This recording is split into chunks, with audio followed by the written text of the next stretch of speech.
Ark Raiders hides one of the most quietly devastating stories in modern gaming, and today we are going through every piece of lore surrounding Stella Montis, the corporation that might be responsible for ending the world as we know it.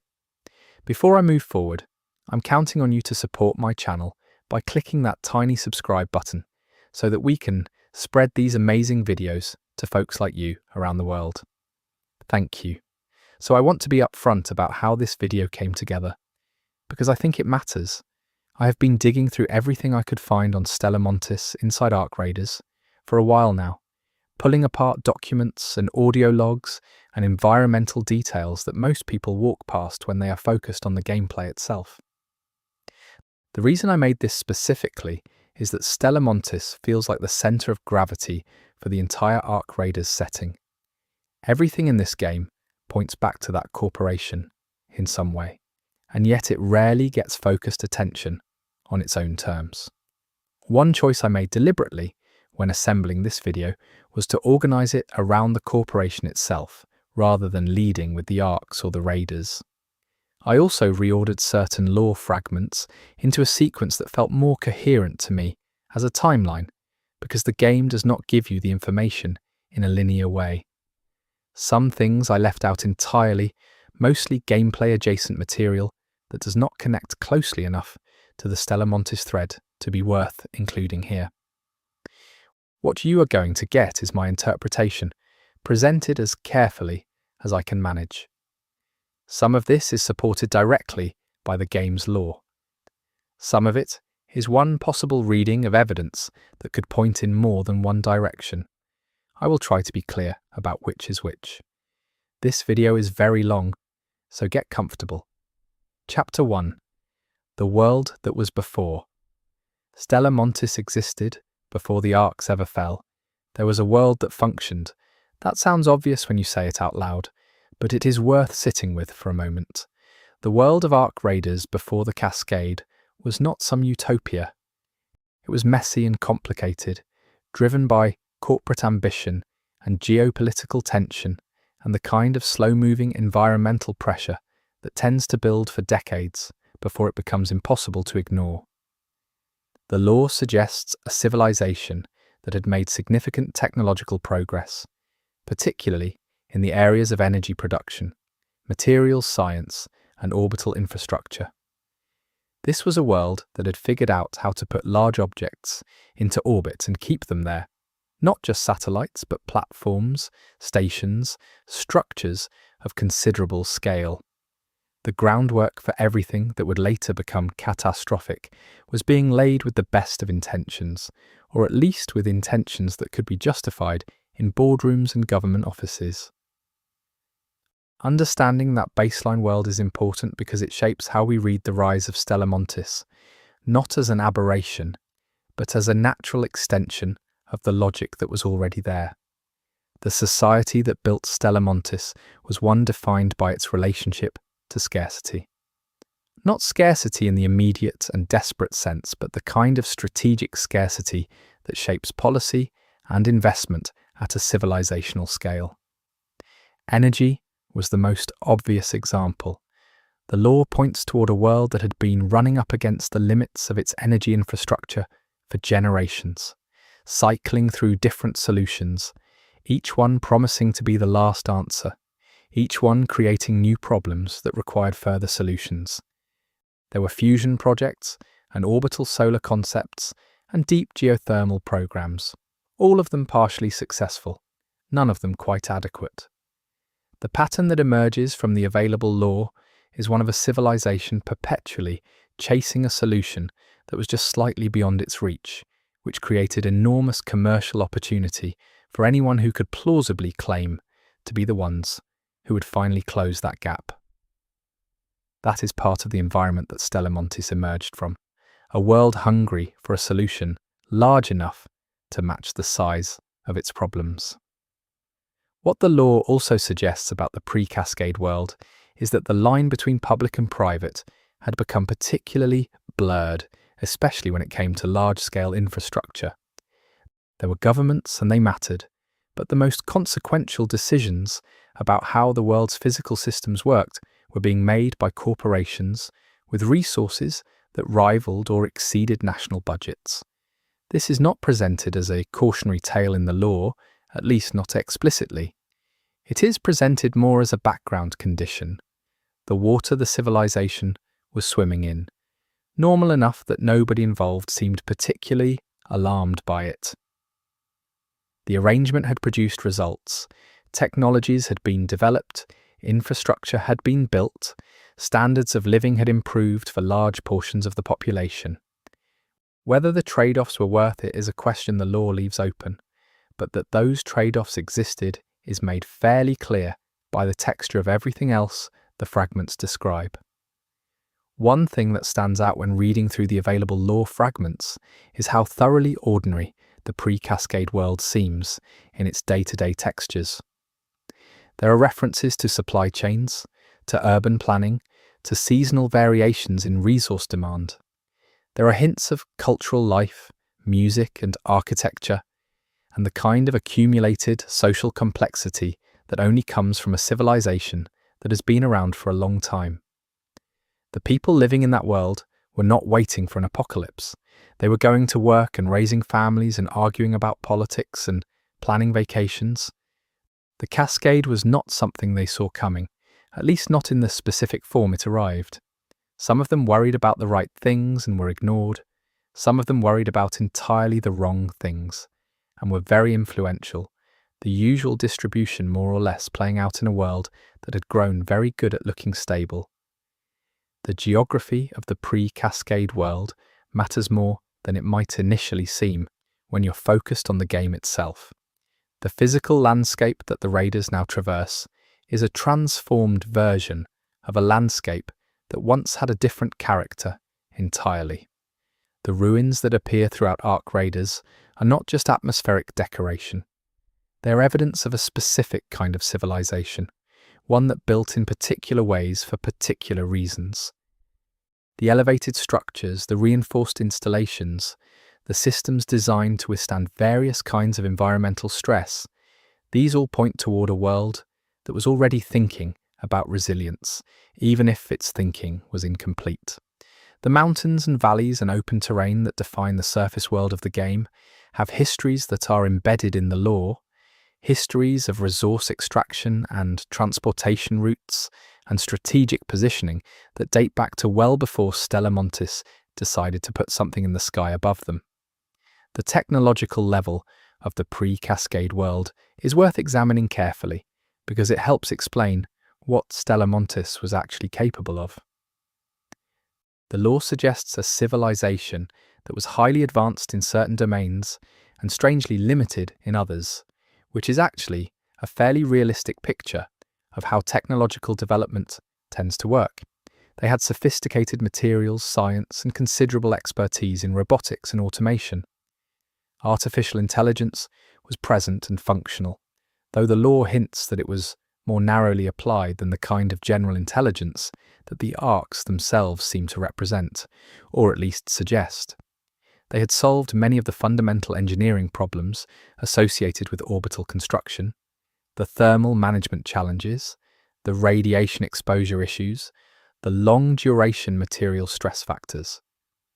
What they had not necessarily solved, or had perhaps chosen not to fully solve, were some of the governance and oversight challenges associated with deploying those capabilities at scale, and that gap would eventually matter enormously.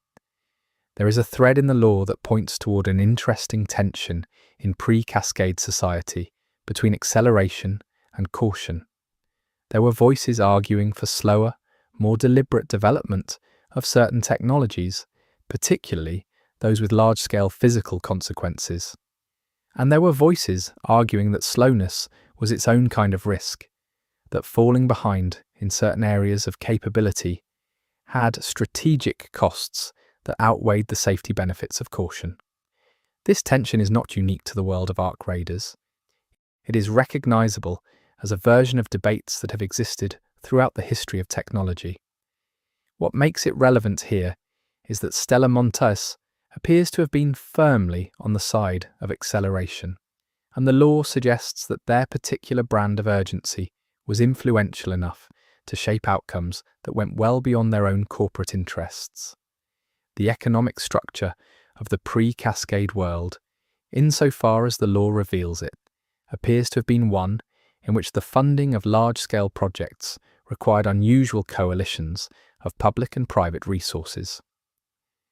Single entities, whether governments or corporations, seem not to have had the capital or the risk tolerance to pursue the most ambitious projects alone.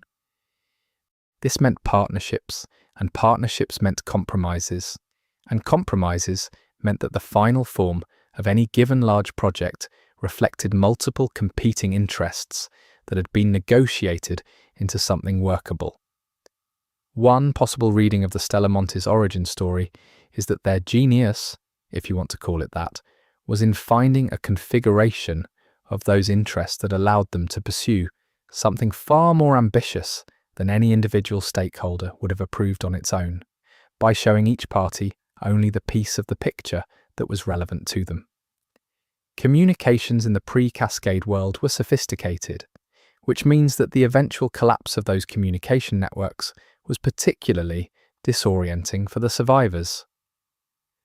The lore fragments that survive in the game suggest a world that was deeply interconnected, where information moved fast and decisions propagated through systems rapidly. This interconnectedness was both a strength and a vulnerability, as the cascade would demonstrate. When systems began to fail, they failed in ways that cascaded precisely because of how tightly coupled everything had become. The word cascade itself is interesting in that context. It does not suggest a single catastrophic event, but a sequence of failures, each one triggering the next, spreading through interconnected systems in ways that individual safeguards were not designed to prevent. The word is doing real descriptive work when applied to what happened. The social stratification of the pre-cascade world also appears in the lore, not always explicitly, but in the way that certain facilities and certain decisions are described. There were people who lived close to the centres of power and people who did not. There were communities with significant resources and communities that were considered peripheral. One of the more quietly disturbing things the lore suggests is that the distribution of consequences from the cascade was not random. The people and communities who were already marginal before the fall were often the first to experience the worst effects, and the people who had been at the centre of the decisions that led to the cascade often had access to better shelter and better preparation. This is not stated as a thesis anywhere in the game. It emerges from the texture of the details, from who shows up in documents and who is described in passing, from whose survival gets recorded and whose disappearance goes unmarked. The role of science and research in the pre-cascade world is central to understanding Stella Montis specifically. The corporation was not primarily a manufacturing company or a logistics company, though it did those things. It was, at its core, a research and development enterprise, one that had found a way to turn fundamental scientific inquiry into commercial and strategic advantage. The culture of research within Stella Montis, as suggested by the lore, was one of genuine intellectual ambition, combined with an unusual willingness to push past conventional limits. The people who worked there, at least in the early days, appear to have believed genuinely in what they were doing.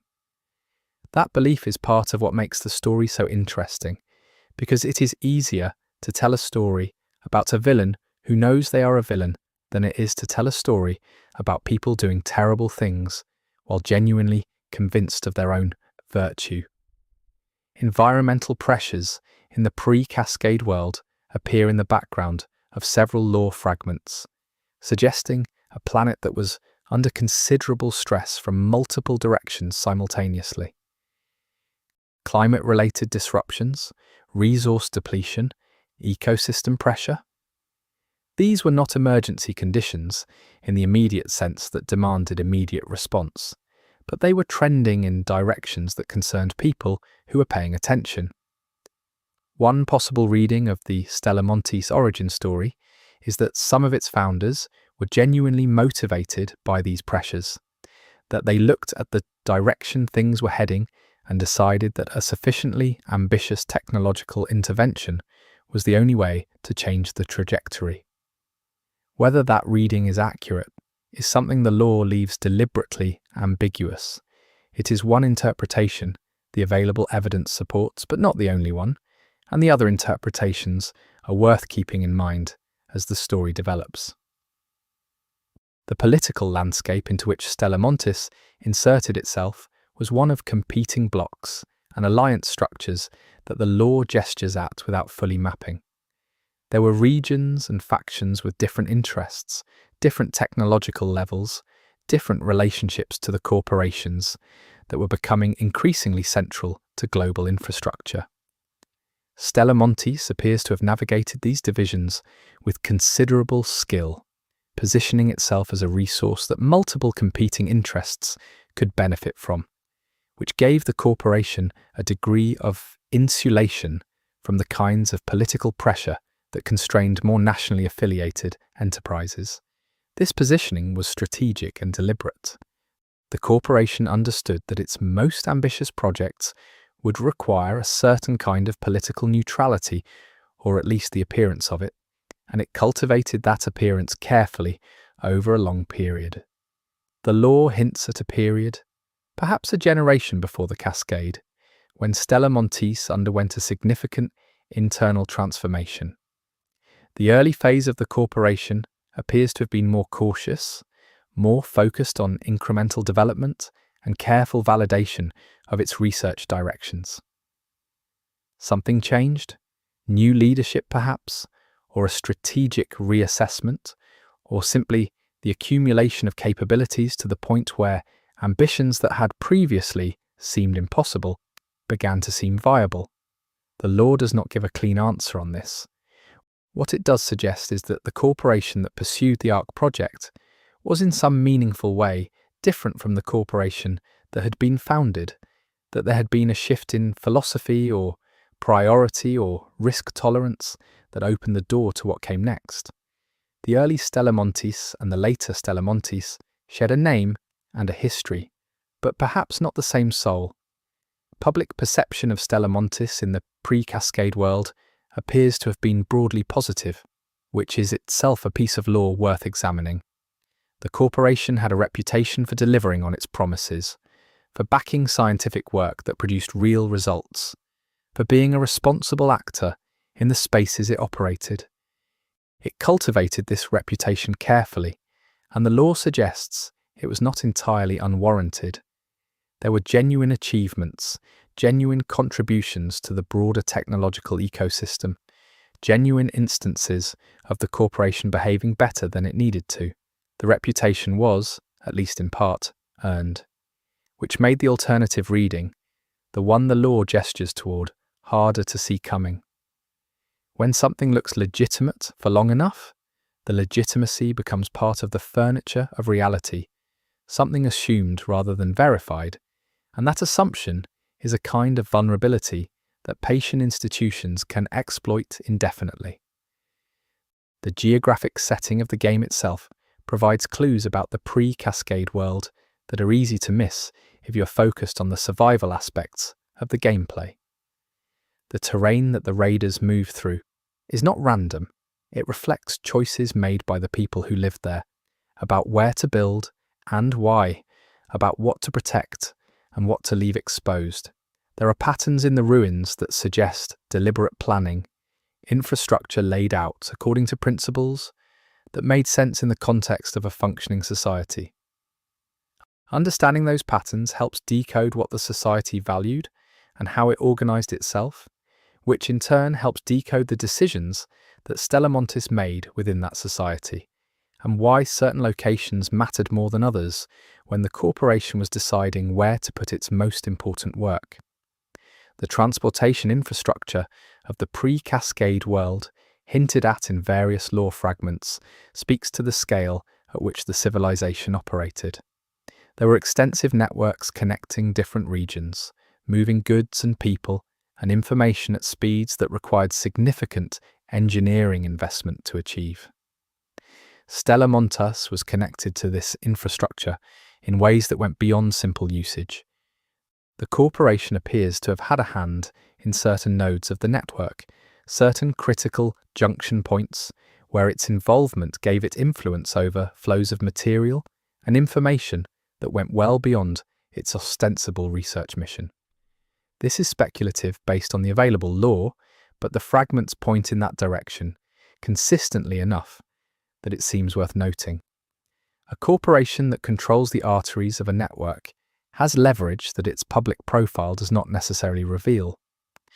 The relationship between Stella Montis and the academic research community of the pre-cascade world is one of the more interesting threads in the lore. The corporation maintained connections with universities and research institutes, funded certain lines of inquiry, attracted certain kinds of talent. But the nature of those connections appears to have been carefully managed. Some researchers who got close to Stella Montis seem to have found the experience clarifying in uncomfortable ways. There are hints in the lore of scientists who left the corporation's orbit under circumstances described officially as routine, but that read, in retrospect, as something more consequential. The academic community's relationship to Stella Montis was characterized by a particular kind of asymmetry, where the corporation knew more about what it was doing than any of its academic partners did, and that asymmetry was maintained deliberately and with some effort. The consumer-facing dimension of Stella Montis is worth touching on because it shaped how the corporation was understood by ordinary people in the pre-cascade world. There were products, services, things that regular people interacted with that carried the Stella Montis name or benefited from its technology. These consumer touchpoints were not incidental. They were part of a deliberate strategy of presence, of making the corporation legible to a broad public as something benign and useful and trustworthy. The gap between that consumer-facing identity and the deeper institutional reality of what Stella Montis was pursuing is one of the most striking things the lore implies. Not because the deception was unique in history, but because of the scale of what was happening underneath the ordinary-looking surface. The labour dynamics within Stella Montis, as suggested by the lore, appear to have reflected the norms of the pre-cascade world's most prestigious institutions. People wanted to work there. The facilities were well-resourced and the problems were genuinely interesting, and the compensation was competitive. The culture was described in terms that suggest an environment of high expectations and high engagement, where the work felt meaningful to the people doing it. This is actually one of the things that makes the Stella Montis story so complicated to interpret, because the human beings inside the corporation were not, for the most part, doing anything that felt wrong to them. They were solving problems, they were making discoveries, they were contributing to something they believed in. The machinery of consequence was distributed across thousands of individual decisions, none of which appeared, in the moment, to be the one that mattered most.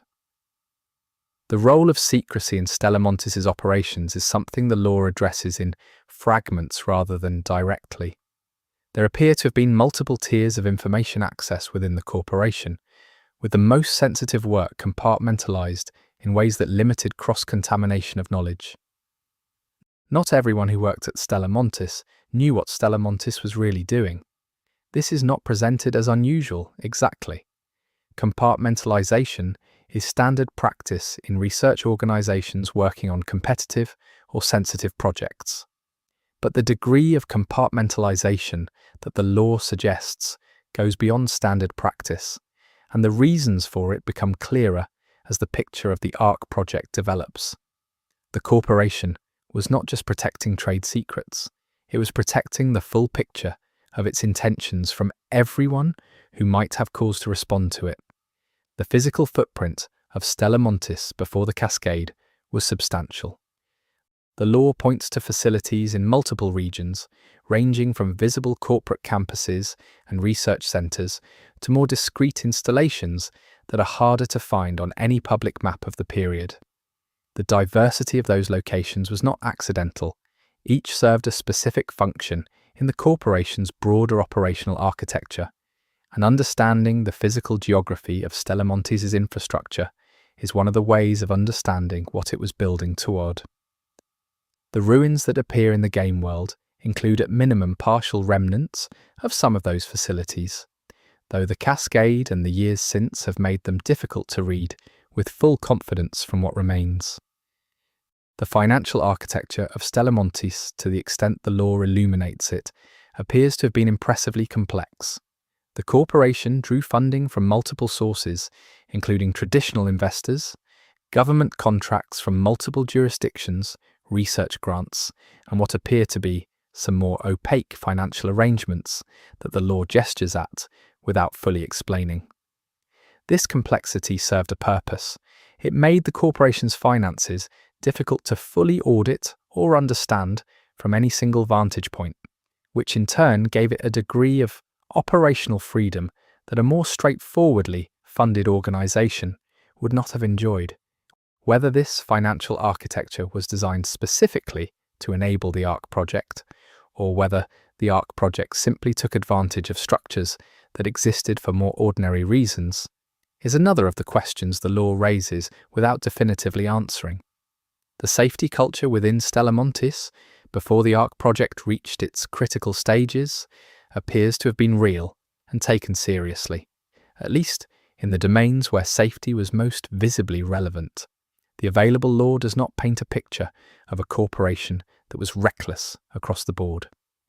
There are indications of genuine engineering rigor, of robust testing processes, of institutional attention to the consequences of failure in their more conventional operations. What seems to have happened, and this is one possible reading, is that the safety culture that applied to ordinary operations did not scale adequately to the ARC project itself, either because the stakes were categorically different and the existing frameworks were not designed for them, or because decisions were being made at a level of the organization where standard safety culture had diminished influence. The international dimension of Stella Montis is subtle, but present in the law. The corporation's operations spanned jurisdictions in a way that gave it an unusual relationship to any particular government or regulatory framework. It was not that Stella Montis was lawless, it operated within legal structures. But it operated within multiple legal structures simultaneously, and the gaps between those structures created spaces that the corporation knew how to use. The ability to move operations, to choose which jurisdiction's framework year applied to which activity, gave Stella Montis a kind of regulatory flexibility that more nationally bounded enterprises did not have. This is relevant to understanding how the ARC project reached the scale it did without triggering the kinds of oversight responses that might have slowed it down or forced it into more careful territory. The archives of the pre-cascade world, to the extent they survive in the game environment, are one of the primary sources through which the lore is conveyed. These are not consistent in their preservation. Some materials survived better than others, for reasons that include the physical robustness of their storage medium, the location of the storage facility relative to the most intense cascade events, and in some cases what appears to be deliberate protection.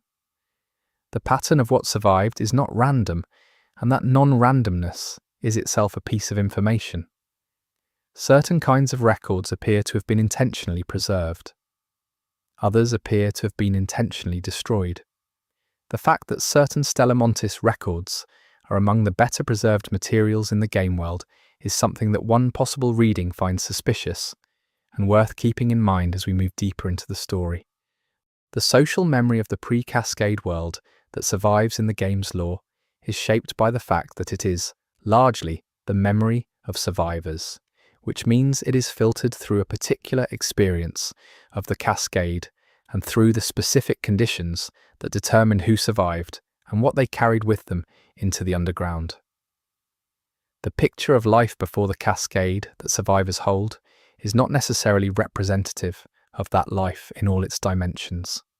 It is the version of the past that people keep with them when they lose everything, which tends to emphasize what was lost rather than what was problematic about what existed.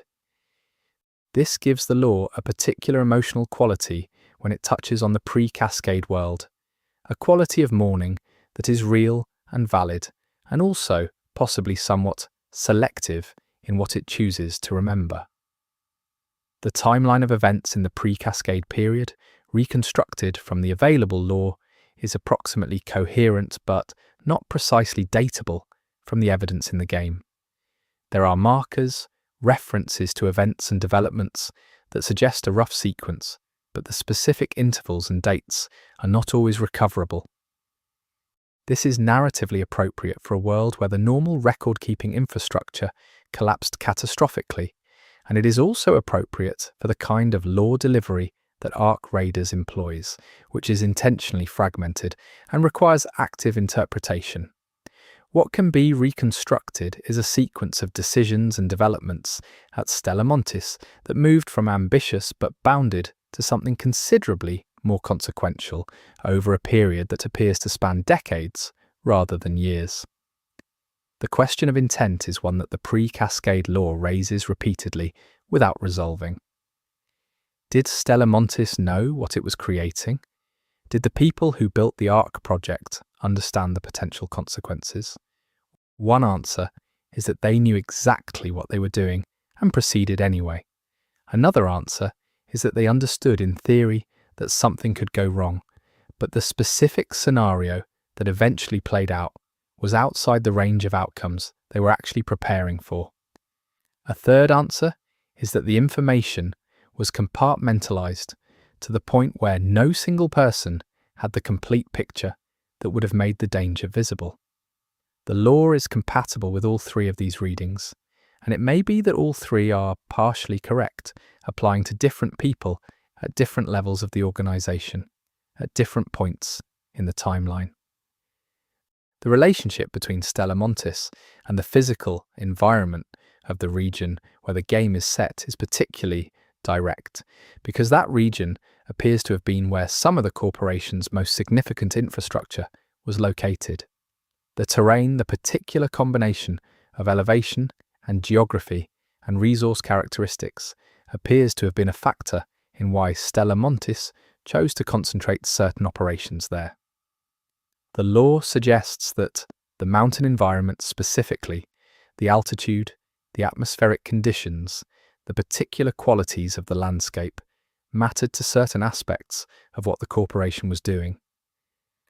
Understanding why that terrain was valuable helps decode certain aspects of the Ark project that might otherwise seem puzzling or arbitrary when you first encounter them in the game. The community of people who lived in the regions surrounding Stella Montis' primary facilities had a particular relationship to the corporation that the law captures in fragments. These were not uniformly enthusiastic neighbours. There were economic benefits, employment and infrastructure investment that made the corporation welcome in certain respects. There were also concerns about noise, about land use, about the unexplained phenomena that sometimes accompanied certain stages of the corporation's work.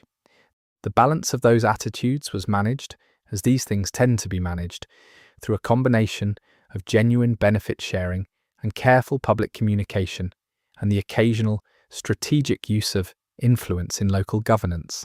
The people closest to the physical reality of what Stella Montis was building were not the ones with the most complete picture of what it meant. The pre-cascade period ends not with a clean boundary, but with a gradual transition into something different. And the law preserves that gradual quality even as it builds toward a catastrophic outcome. There is no single moment in the available law where everything clearly changes, from normal to wrong. There is instead a slow accumulation of things that do not quite fit the expected pattern, of anomalies that get explained away or quietly filed, of systems behaving in ways that fall within the range of acceptable variation, but are consistently on the wrong end of that range.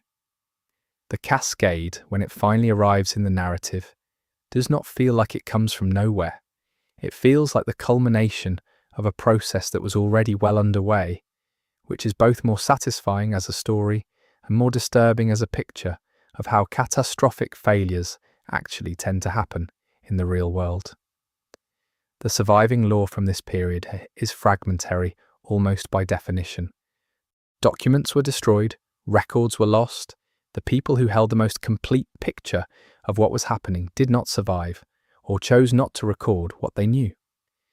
What remains are edges and corners of a picture that was whole once but has been broken, and the pieces that survive do not assemble into a single clear image. They assemble into multiple possible images, each consistent with some of the evidence, none of them consistent with all of it. That is actually a fairly faithful representation of how history tends to survive catastrophe, which gives the law of arc raiders a texture of realism that sits underneath its more obviously genre-coded elements and rewards the kind of careful attention this video is trying to give it. The question of what would have happened if Stella Montis had made different choices is one the law does not indulge extensively, which is a deliberate artistic choice. The game is not primarily interested in counterfactual history. It is interested in the actual consequences of actual decisions, in the world as it is rather than the world as it might have been. But the space of those counterfactuals is implicitly present in the law, in the way that near misses and warnings not heeded and alternatives not taken are documented. The sense that things did not have to be this way, that the cascade was not inevitable in the sense of being predetermined, that specific decisions by specific people changed the trajectory. This is a quiet but persistent undercurrent in everything the pre-cascade law shows us. The social stratification question comes back here in a specific way when you look at who the pre-cascade law actually documents and who it is silent about. The workers in the peripheral facilities, the lower-tier staff in the corporate structure, the communities that lived adjacent to infrastructure without being part of the institutional story, these people appear in the law mostly as background texture. Their individual experiences are rarely documented in the surviving record. This is not an accident of preservation. It reflects something about whose experiences were considered worth recording in the first place, and whose knowledge was considered relevant to the decisions being made. One possible reading is that this selective documentation is part of why the danger signals that existed at the margins of the system were not incorporated into the decision-making at the center. The physical environment of the pre-cascade world, with its mountains and its particular atmospheric character, is something the raiders experience directly every time they go to the surface. They are walking through the material legacy of all of this. The rusted equipment and the collapsed structures and the environmental anomalies are not just obstacles and landmarks. They are records. They hold information about what was done here and why, information that has been scrambled by time and by the violence of the cascade, but that is still legible if you know what you're looking for. The game invites this kind of reading, and the Stella Montis law is one of the best frameworks for undertaking it. With that context established, we can move to the corporation itself and what it actually was. Chapter 2. Stella Montis, the corporation at the edge of the sky. The name Stella Montis translates more or less to Star Mountain or Mountain Star, depending on how you want to arrange the components. It is not a subtle name. It tells you what the corporation was oriented toward, the intersection of the elevated and the celestial, the place where the ground meets the sky, and the sky meets something beyond. Whether the founders chose it because they were being poetic or because they were being precisely descriptive is not something the law answers directly. But as the story of the corporation unfolds, the name starts to feel less like branding and more like a statement of actual intent. This chapter is about who Stella Montis was, not just what it did, about the institutional character of the corporation and the people who shaped it, and the logic that drove it forward into decisions that would eventually affect everyone on the planet. The founding of Stella Montis appears, based on the available law, to have been the work of a relatively small group of individuals with complementary expertise and a shared conviction that the most important problems of their era required solutions that existing institutions were too conservative to pursue. This is a founding story that is common to a certain kind of technology enterprise, the sense that the founders saw something others did not, or were willing to do something others were not. In the case of Stella Montis, the specific vision seems to have been related to the relationship between terrestrial civilization and the orbital environment. The idea that the space immediately above the planet was an underutilized resource of enormous potential. The early corporate documents that survive in the law are filled with language about potential and possibility and the transformative impact of accessing that orbital environment more fully and more deliberately than any prior organization had managed. The early years of Stella Montis were characterized, by the law's account, by a genuine period of scientific and engineering achievement. The corporation was not playing games with its credentials. It attracted serious talent and it produced serious results. There were fundamental advances in materials capable of surviving extreme environmental conditions, in propulsion systems, in the autonomous control of complex mechanical systems at range. These were not incremental improvements on existing technology. They were, in some cases, qualitative leaps that opened up possibilities that had been purely theoretical before. The law presents this period of early achievement as both genuine and as the foundation of the corporation's subsequent credibility, the proof of competence that made later trust possible and later mistakes so consequential. The early achievements were real, and they became the reason people stopped asking certain questions later. The corporate culture that developed at Stella Montis during its early years appears to have had a particular flavour that the law captures in fragments. It was ambitious without being arrogant, at least initially. There was a genuine ethos of rigour, of demanding that claims be substantiated, and that engineering solutions actually work rather than merely seeming plausible. This rigour was part of what made the early achievements real. It was also, paradoxically, part of what made the corporation difficult to challenge from outside, because its reputation for rigour made its subsequent, more questionable conclusions harder to dispute from a position of less information.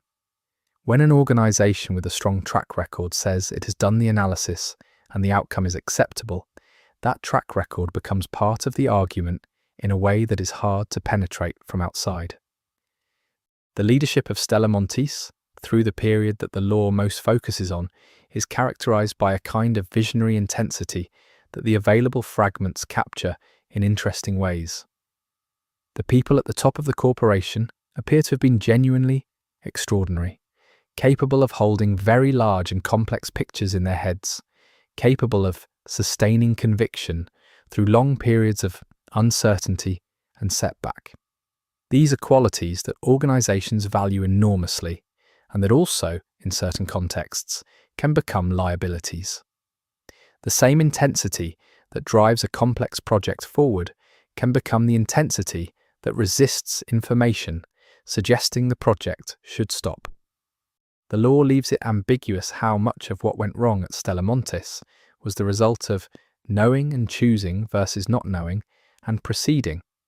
But the character of the leadership as the law sketches, it is consistent with the kind of people who would prioritize forward motion over revisiting fundamental assumptions. The relationship between Stella Montis' formal organizational structure and its actual decision-making process is something the law hints at in interesting ways. The corporation had boards and committees and oversight mechanisms that were real and functional for the ordinary business of the enterprise. But the law suggests that the most consequential decisions, the ones that actually determine the direction of the ARC project, were made in a much smaller and more informal context, by a very limited number of people who shared a level of information and a set of commitments that the formal governance structure did not have access to. This is not, in the pre-cascade world, presented as obviously scandalous. It is presented as the way complex and sensitive research organizations actually work. the formal structure and the real structure sitting in parallel, each necessary in its own way, each shielding the other. The scientific philosophy of Stella Montis is one of the more interesting things the law reveals, partly because it is not a simple philosophy. There was a genuine belief in evidence and in rigorous methodology. But there was also what one might call a philosophy of scope, the idea that the problems worth solving were the ones large enough to matter at civilizational scale, and that conventional constraints on acceptable risk were not designed for problems of that scale, and therefore could not be applied without modification. This is a coherent position, actually.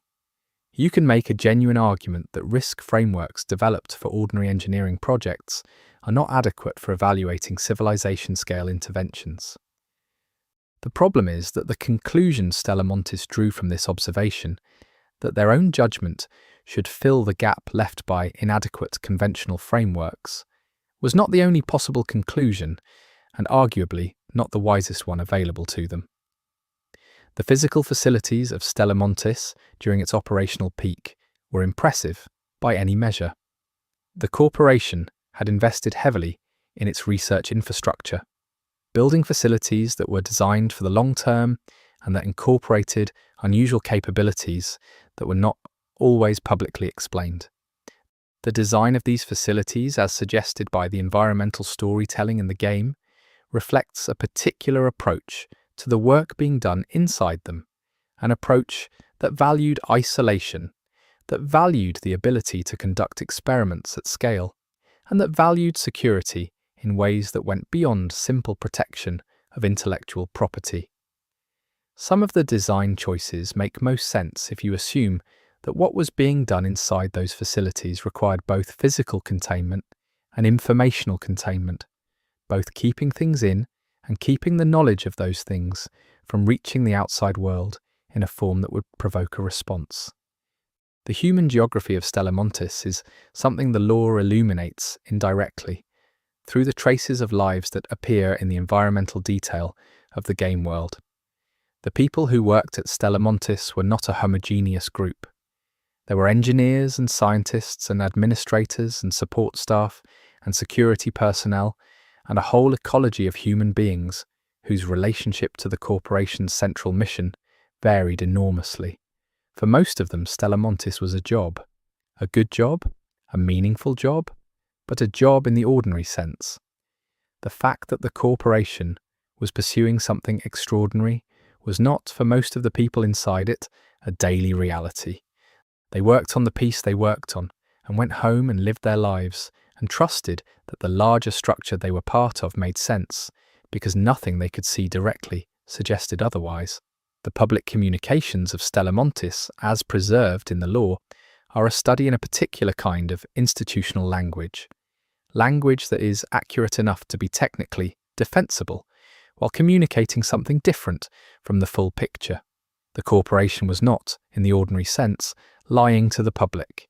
It was selectively describing what it was doing, emphasizing certain aspects and not mentioning others, framing its activities in ways that invited a particular interpretation without explicitly asserting that interpretation. This kind of communication is sophisticated because it makes a certain kind of accountability very difficult. You cannot accuse an institution of lying if what it said was technically true. And yet the picture that the technically true statements created was systematically misleading in ways that would matter enormously when the consequences finally arrived. The competitive landscape that Stella Montis operated in shaped certain decisions the corporation made in ways the law tracks through fragments. There were other organizations, both corporate and governmental, pursuing adjacent areas of research and development. Stella Montis was aware of these competitors and thought carefully about its position relative to them. The law suggests that the competitive context was used at times as an argument for moving faster than the internal caution of some researchers recommended. The argument took the form of suggesting that if Stella Montis did not do this, someone else would, and that someone else might do it worse. This is an argument that appears in many historical contexts, where institutional ambition has outrun institutional wisdom, and it is worth noting that it is always formally coherent and rarely sufficient as a justification for what it is used to justify. The internal debates within Stella Montis, preserved in fragments through the law, suggest a corporation that was not monolithic in its thinking. There were people who raised concerns, who asked hard questions, who argued for more caution or more transparency, or more willingness to engage with external oversight. These voices were not absent.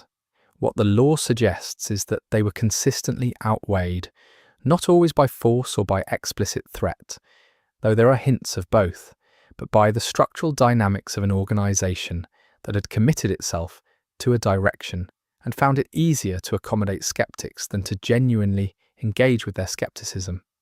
The concern is noted, the concern is taken seriously in the sense of being recorded and acknowledged, and then the work continues, because the machinery was already moving and stopping it had costs that always seemed larger than continuing. The brand identity of Stella Montis is an underappreciated dimension of the law because it tells you something about how the corporation wanted to be perceived and about the degree to which that perception was successfully cultivated over time. The name itself, the visual language of the corporation's public-facing materials, the way it positioned itself in public discourse, all of this was carefully crafted and reflects a deliberate strategy of being associated with aspiration, with the long view, with the kind of ambition that humanity is supposed to feel good about. There is something genuinely moving about the aspiration, even in retrospect. The desire to reach beyond the ordinary, to solve problems at the largest possible scale, to do something that matters across generations. The tragedy is not that the aspiration was wrong. The tragedy is the gap between the aspiration and the execution, and the degree to which the aspiration was used to justify not examining the execution carefully enough. The partnerships that Stella Montis maintained were varied and strategically curated in ways that the law documents through the traces they left behind. There were academic partnerships that gave the corporation access to cutting-edge research, while providing universities with funding they needed.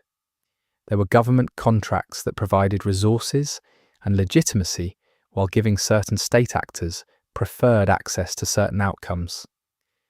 There were industrial partnerships that allowed the corporation to develop manufacturing capabilities without building them entirely in-house. And there were, the law hints, certain partnerships that were not publicized at all, arrangements with entities whose names do not appear in official corporate histories, but whose influence on certain decisions is legible in what those decisions produced. The full map of Stella Montis's partnerships is not something the law provides, and the gaps in that map may be as informative as what is present in it. The corporation's approach to talent acquisition and retention deserves attention because it shaped the intellectual character of the institution in ways that matter for understanding the ARC project. Stella Montis was very good at identifying specific kinds of people, individuals with high technical capability, high tolerance for ambiguity, and a particular orientation toward large-scale thinking. It was also very good at creating an environment that made those people feel they were in the right place, working on the right problems with the right resources. The social and intellectual rewards of working at Stella Montis were real, and they were leveraged deliberately to create the kind of loyalty and commitment that reduced the likelihood of significant defection or whistleblowing. This is not a unique strategy, but Stella Montis appears to have implemented it with unusual effectiveness over a sustained period. The evolution of Stella Montis over time is one of the things that the law traces most clearly, even across its fragmentary nature. The corporation of the early decades and the corporation of the ARC project period were different institutions, not in their name or their legal structure, but in their priorities and their risk tolerance and their relationship to the outside world. Something shifted, the lore suggests, in the middle period of the corporation's history. The most charitable reading is that the accumulation of capability eventually made possible things that had been visionary when first conceived, and the temptation of that possibility overwhelmed the caution that had been sustainable when the vision remained out of reach. A less charitable reading is that the shift reflected a deliberate choice to move beyond the constraints that had made the corporation legible and accountable to outside observers. The specific individuals who appear in the Stella Montis lore are not always named, and when they are named, the names are often incomplete or appear in fragments that do not connect cleanly to each other. This is partly a function of how the game delivers lore, through environmental detail and recoverable documents and audio logs that are not systematically organized. But it may also reflect a deliberate choice in the world building, the idea that what matters about Stella Montis is less the specific individuals involved and more the institutional logic that their decisions expressed. Organizations do terrible things in ways that are not reducible to the terribleness of the individuals inside them, and Ark Raiders seems to be telling that kind of story rather than a simpler story about individual villains who can be identified and blamed and dismissed. The relationship between Stella Montis and time is interesting in ways that connect to the Ark project specifically. The corporation appears to have thought in unusually long time horizons, which is both a strength and a feature that helps explain certain choices. Organizations that think in quarters or years make different decisions than organizations that think in decades or generations. Stella Montis, by the evidence of the lore, was thinking in terms that would have seemed grandiose in most corporate contexts. The projects it pursued were not designed to deliver results in the near term. They were designed to position humanity differently over a much longer horizon. This long-term thinking contributed to real achievements in the early period.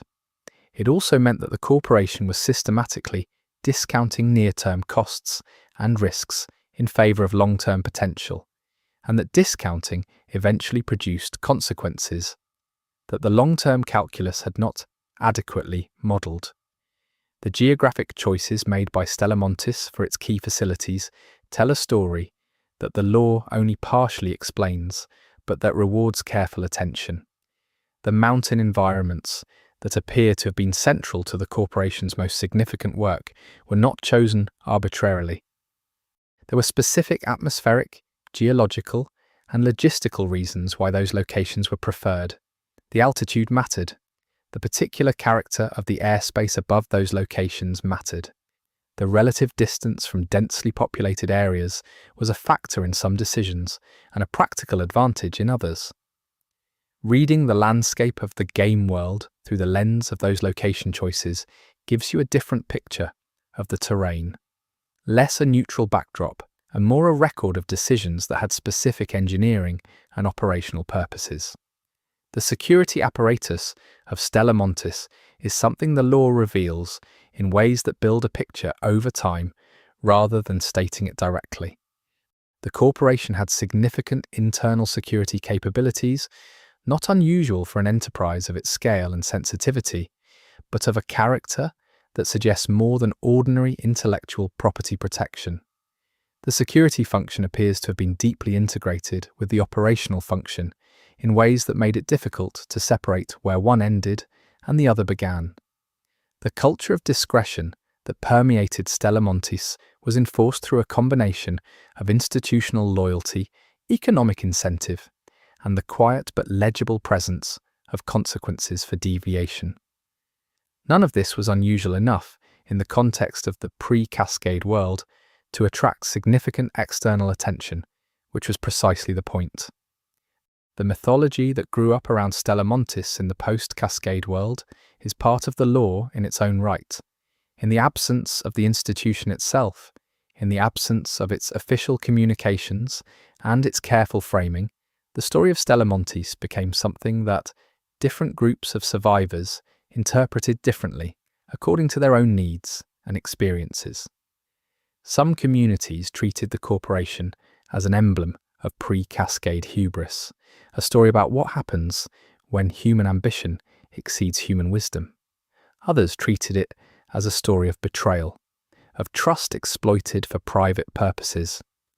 Others still treated the corporation as fundamentally misunderstood, as an institution that tried and failed in ways that are comprehensible and perhaps even forgivable. All of these narratives coexist in the lore without a single, authoritative resolution, which is probably the most honest thing the world building could do with a story this complicated. The physical evidence of Stella Montis that persists in the game world is the most immediate way that players encounter the corporation's legacy, and it is worth paying attention to what that evidence shows about what the corporation actually was. The facilities are not random, they were designed with specific purposes. The engineering choices embedded in their construction reflect particular priorities and particular understandings of what would be needed.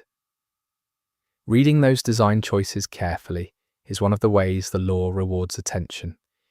You can learn things about what Stella Montis was doing from how its buildings were built, from the materials used and the spaces created and the systems installed that are not explicitly stated anywhere in the available documents, and that require this kind of patient interpretive engagement to become visible. The legacy of Stella Montis's organizational culture on the survivors who came from within the corporation is something the lore touches on in places that are easy to miss. People who worked for Stella Montis and survived the cascade carry a particular relationship to the institution and its history. Some appear to have moved toward denial, treating their period within the corporation as separate from what ultimately happened. Others appear to have moved toward a kind of reckoning, actively seeking to understand what they participated in and what responsibility that entailed. The game does not moralize about which response is more admirable. It presents both as understandable human responses to an almost incomprehensible situation, which keeps the human dimension of the corporate story from collapsing into something simpler than it actually is. The role of ambition in the Stella Montis story keeps coming back as a theme worth examining carefully. Ambition is not in itself a vice. The same ambition that drives catastrophic overreach also drives genuine achievement. Stella Montis had both in its history genuine achievement and catastrophic overreach, and they were not entirely separate phenomena. The achievements created the capability for the overreach. The ambition that produced one produced the other. This is a genuinely difficult moral problem that the lore does not pretend is simple, and the difficulty of it is part of what makes the story worth spending the kind of time with it that this video is trying to spend, rather than reducing it to a cautionary tale about corporate greed or human hubris. The question of what Stella Montis was trying to achieve at its most fundamental level is one the lore raises repeatedly, and from different angles without ever quite settling. There are readings that are cynical, in which the corporation was fundamentally a vehicle for the ambitions of a small group of people who used the language of civilizational benefit to pursue personal power or knowledge or status. There are readings that are more sympathetic, in which the people at the top genuinely believed in what they were doing, and the catastrophe was a failure of wisdom rather than an absence of good faith. And there are readings in between, in which the motivation was real, but was always mixed with the kind of self-serving rationalization that tends to appear whenever the interests of the people making the decisions align conveniently with the conclusions they are drawing. The lore probably cannot resolve this, and real institutions rarely have a single, clean motivation. The corporate documentation that survives from Stella Montis has a particular quality that is worth noting before we move into the more specific chapters ahead.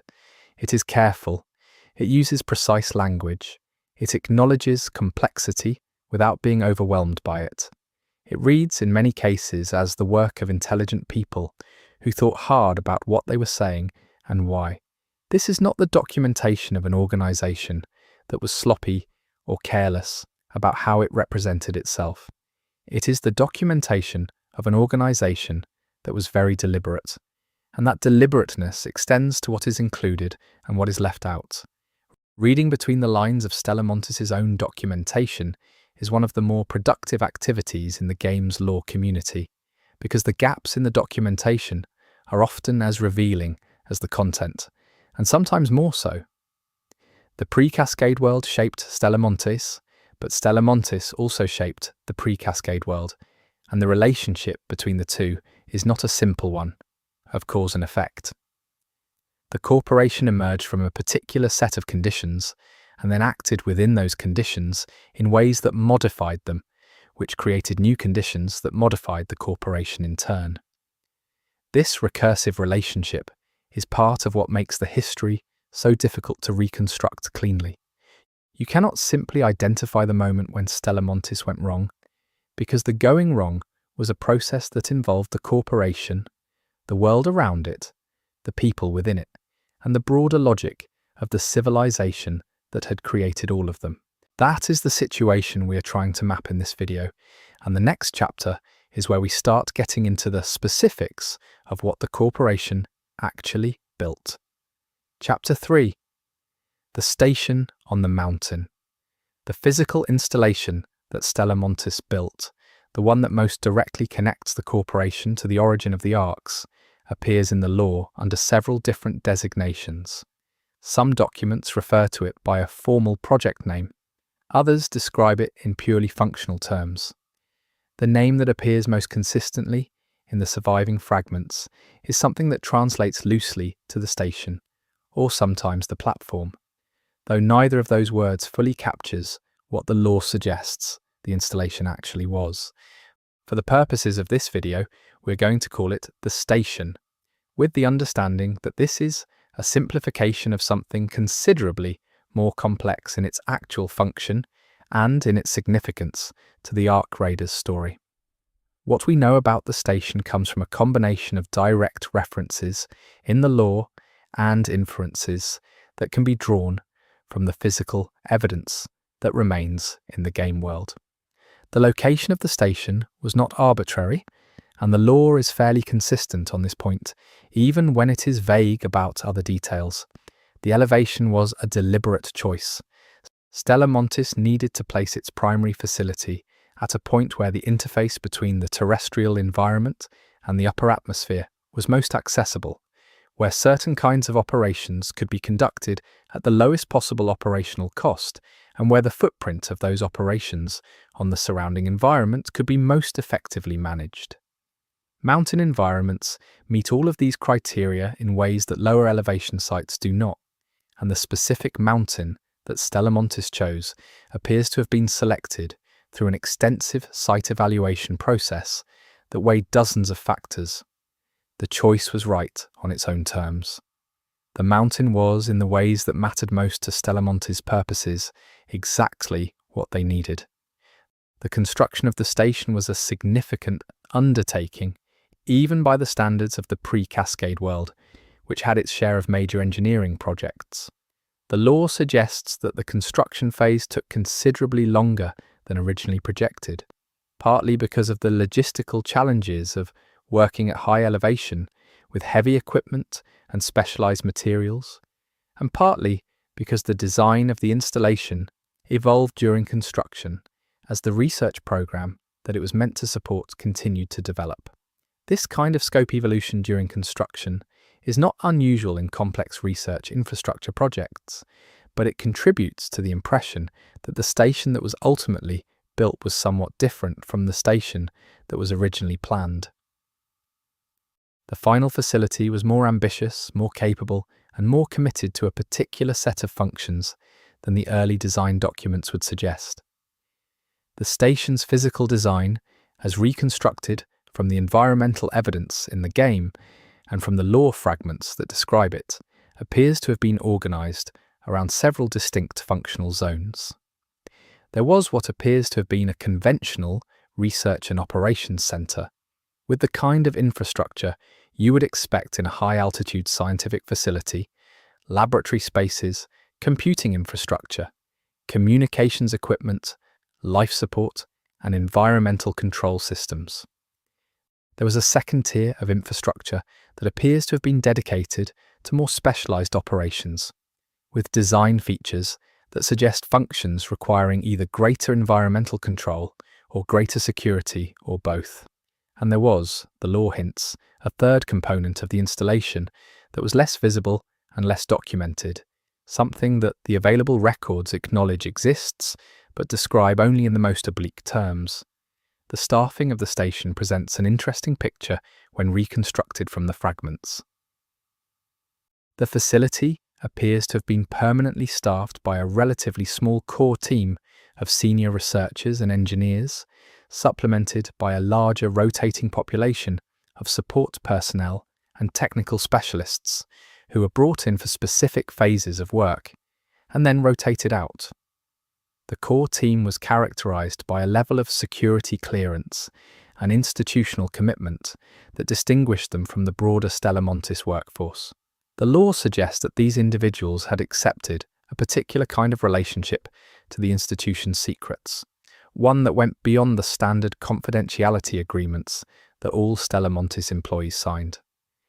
What they knew, they would carry with them quietly for the rest of their lives, and the corporation had made very sure they understood that. The operational rhythm of the station, as suggested by the fragments that describe it, was not that of a conventional research facility. There appear to have been periods of intensive activity, sometimes around the clock, punctuated by periods of relative quiet.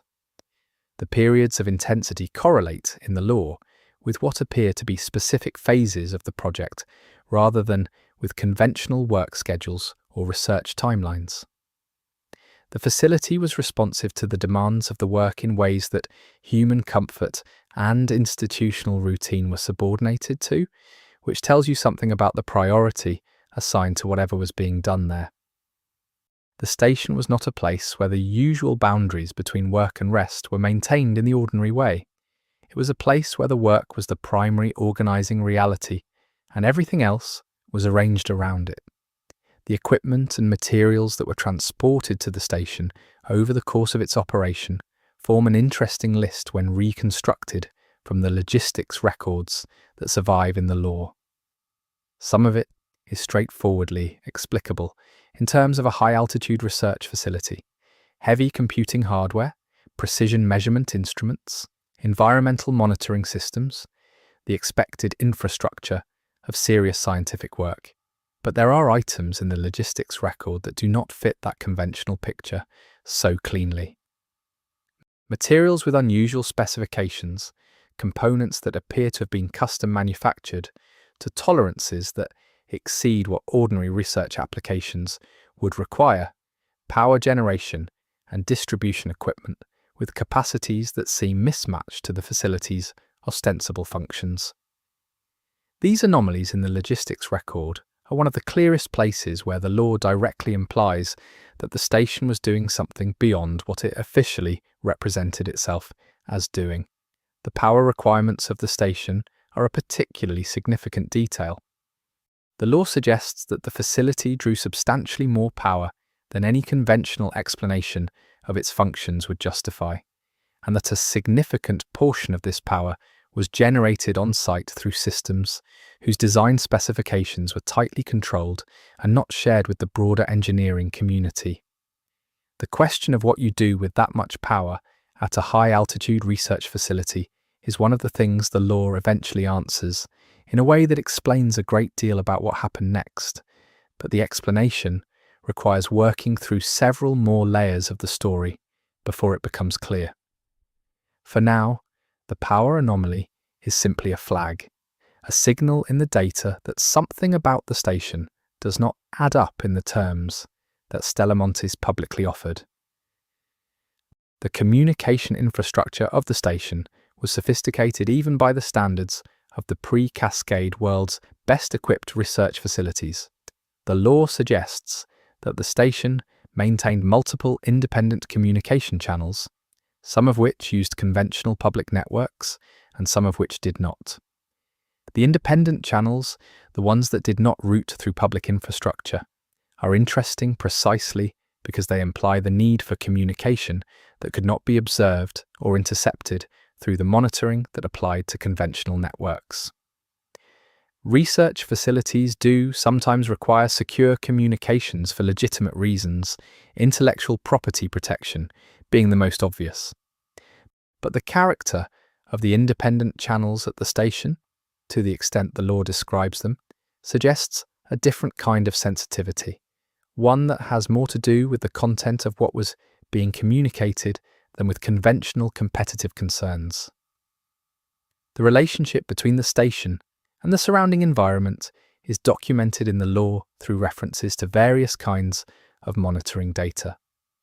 Atmospheric measurements, seismic readings, electromagnetic observations, a variety of sensor types were apparently deployed in the vicinity of the installation to track conditions that the station's operations might affect, or that might affect the station's operations. Some of this monitoring makes obvious sense in the context of a high-altitude facility dealing with variable mountain weather and the usual environmental concerns of a large installation. Some of it is less obviously explicable, particularly the instruments designed to measure phenomena that would not normally be associated with the kind of research Stella Montis publicly described itself as conducting. These monitoring systems were apparently extensive enough to have left physical evidence in the game world, infrastructure that the raiders can encounter without necessarily knowing its original function. The timeline of the station's development as reconstructed from the law suggests a facility that passed through several distinct phases. The construction phase, which took longer than planned. An initial operations phase, during which the facility appears to have been primarily engaged in the kinds of research that it publicly described.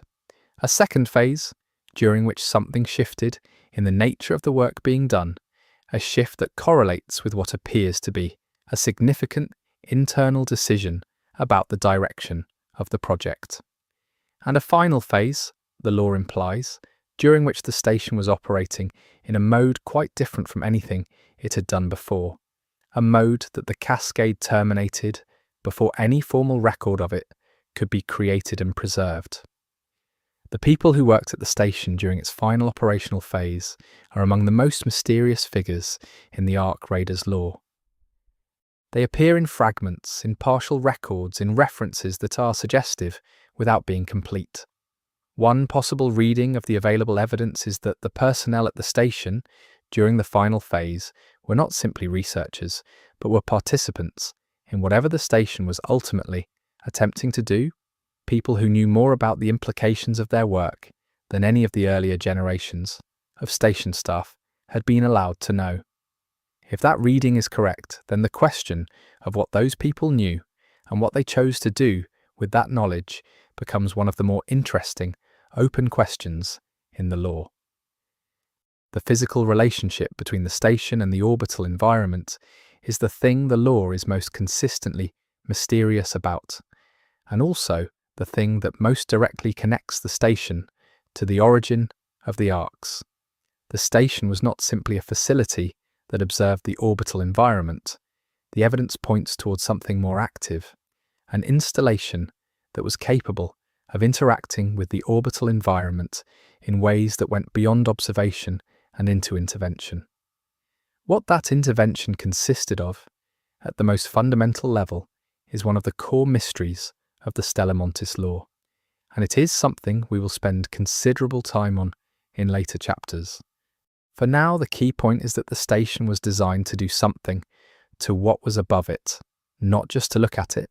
The security posture of the station was unusual even by Stella Montis' generally high standards for its sensitive facilities.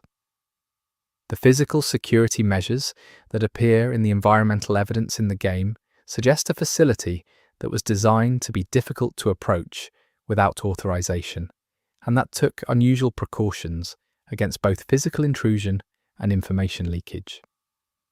The remote location was itself a security measure, reducing casual contact with the outside world to a minimum.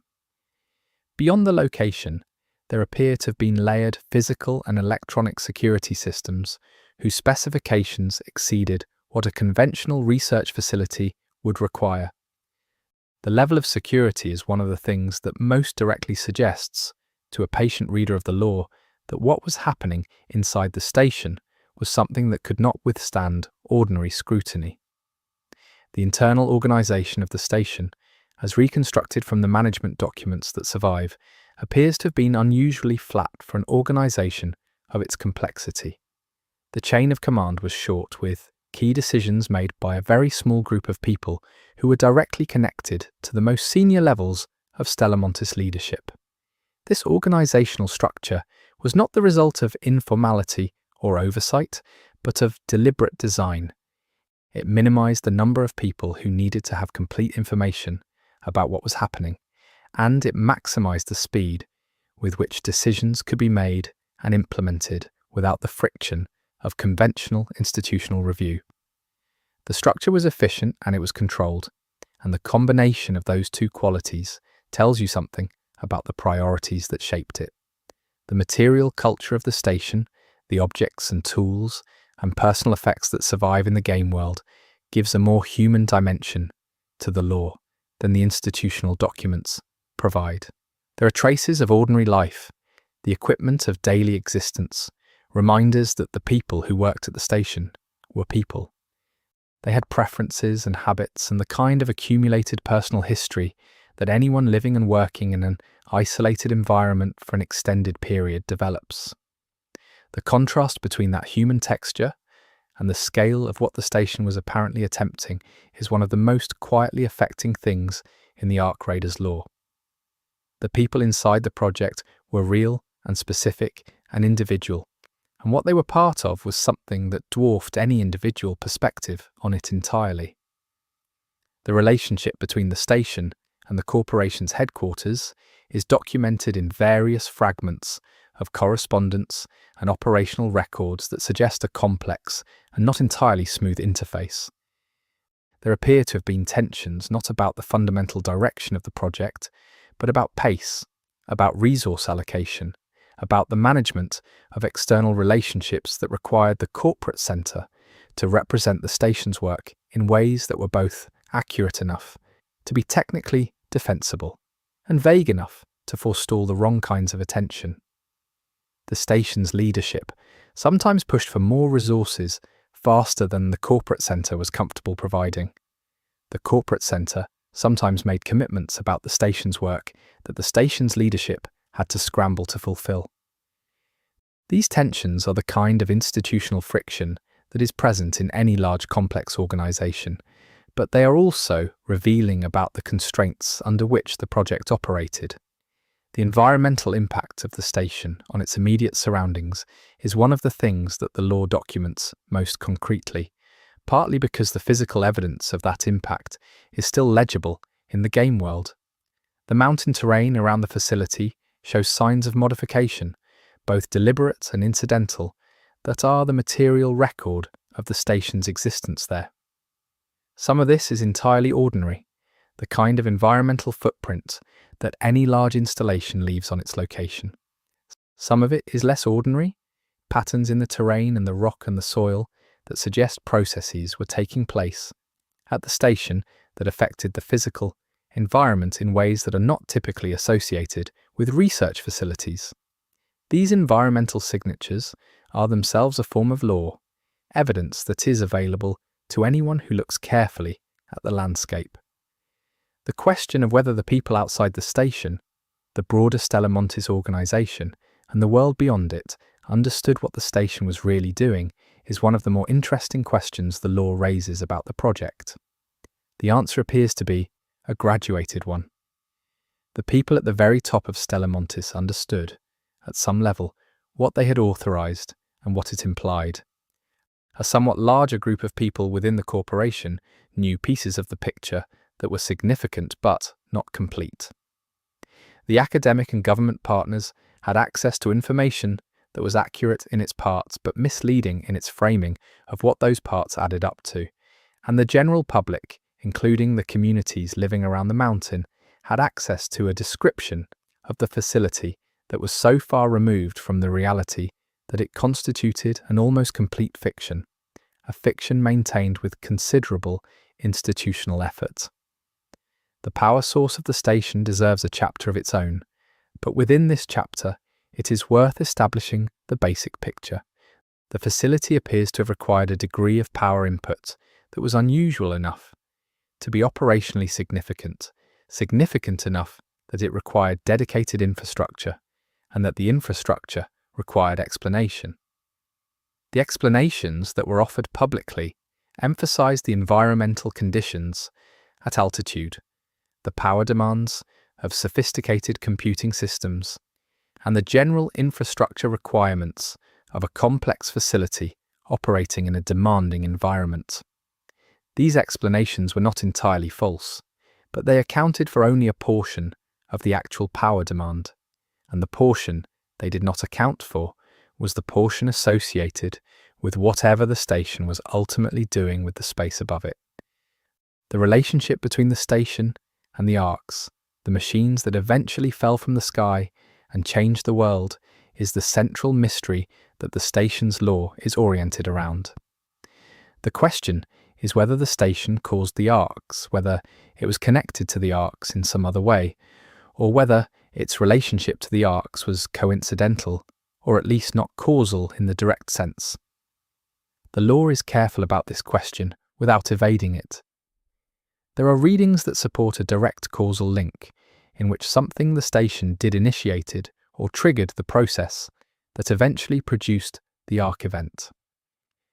There are readings that suggest a more complex relationship, in which the station was part of a larger system that it did not fully control, and that eventually produced consequences beyond what any individual component of the system had been designed to cause.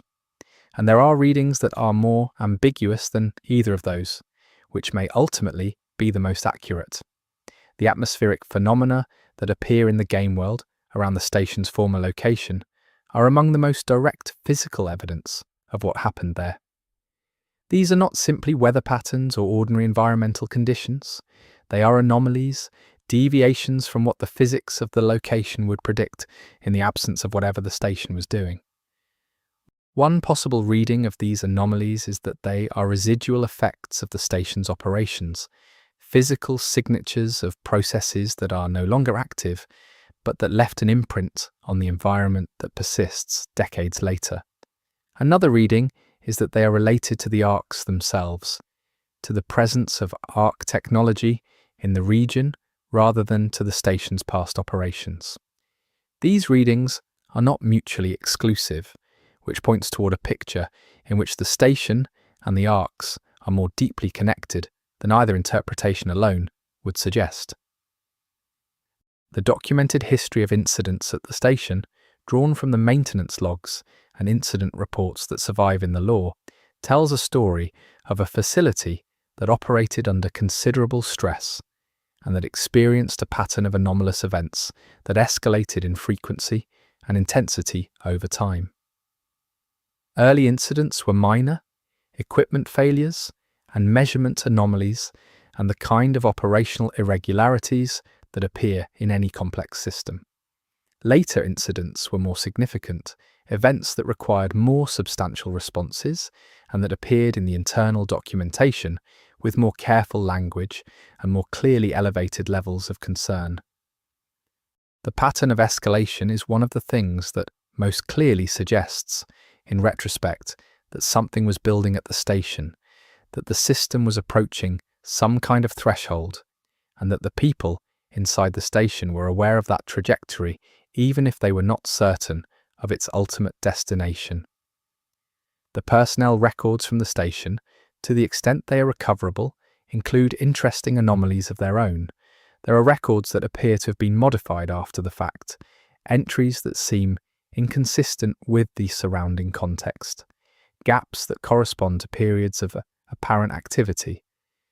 The suggestion that emerges from these anomalies is that certain events at the station were documented internally in a way that was subsequently altered to remove or obscure details that someone considered sensitive. Who made those alterations, at what level of the organization, and what exactly was being protected by them are questions the law raises without definitively answering. But the existence of the alterations is itself informative, because it suggests that what was happening at the station was sensitive enough to justify retrospective modification of official records. The final months of the station's recorded operation appear, from the fragments that survive, to have been a period of unusual intensity. The frequency of entries in the various operational logs increases. The tone of the internal communications changes, becoming more terse and more urgent in ways that suggest a situation under pressure.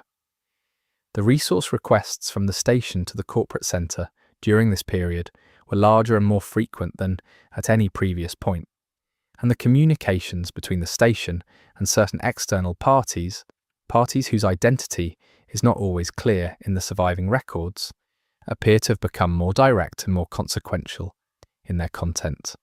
The picture that emerges is of a project approaching its culmination, moving towards something that was the end point of everything the station had been building toward, in ways that the people involved understood were significant, even if the nature of that significance was not entirely what they expected. The moment the station ceases to appear in the law, record is not marked by a single, clear event. The documentation simply becomes increasingly sparse and then stops, in a pattern that is consistent with both a catastrophic disruption of operations and with a deliberate cessation of record keeping. Whether the station itself survived the cascade, or in what form, is something the physical evidence in the game world points toward in ways that are suggestive but not conclusive. There are structures in the relevant area that appear to post-date the cascade, configurations of material that suggest continued activity of some kind after the conventional operational period ended. What that activity was, and whether it was human in its origin, is one of the questions we will return to in later chapters, when the full picture of what the station was attempting has become clearer. The narrative of the station is one that Ark Raiders delivers in a characteristically indirect way, through the accumulation of specific details that require patient assembly into a coherent picture. The experience of moving through the game world around the station's location, of finding fragments of its operational life and piecing them together, is one of the most rewarding aspects of the game's lore for people who are willing to invest the attention it requires. What the fragments ultimately reveal about the station, when assembled with care, is a picture of a place that was central to one of the most consequential projects in the history of the civilization that built it. A project that succeeded in a certain sense and failed in a much more important one. Understanding that project in detail is what the next chapter is about. Chapter 4. Project Ark, What They Were Building. The name of the project, in retrospect, is not subtle.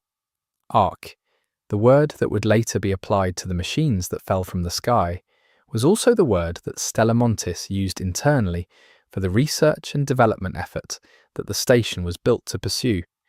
Whether this naming is a piece of genuine history or a construction of the game's world building, the implication is clear.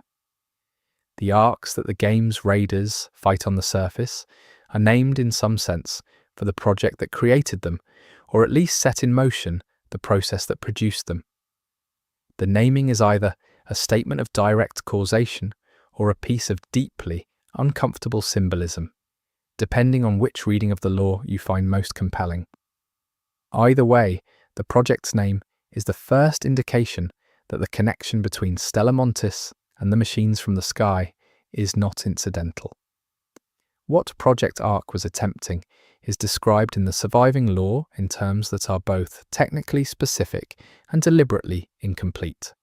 The technical specificity suggests that the descriptions were written by people who actually understood what was being done.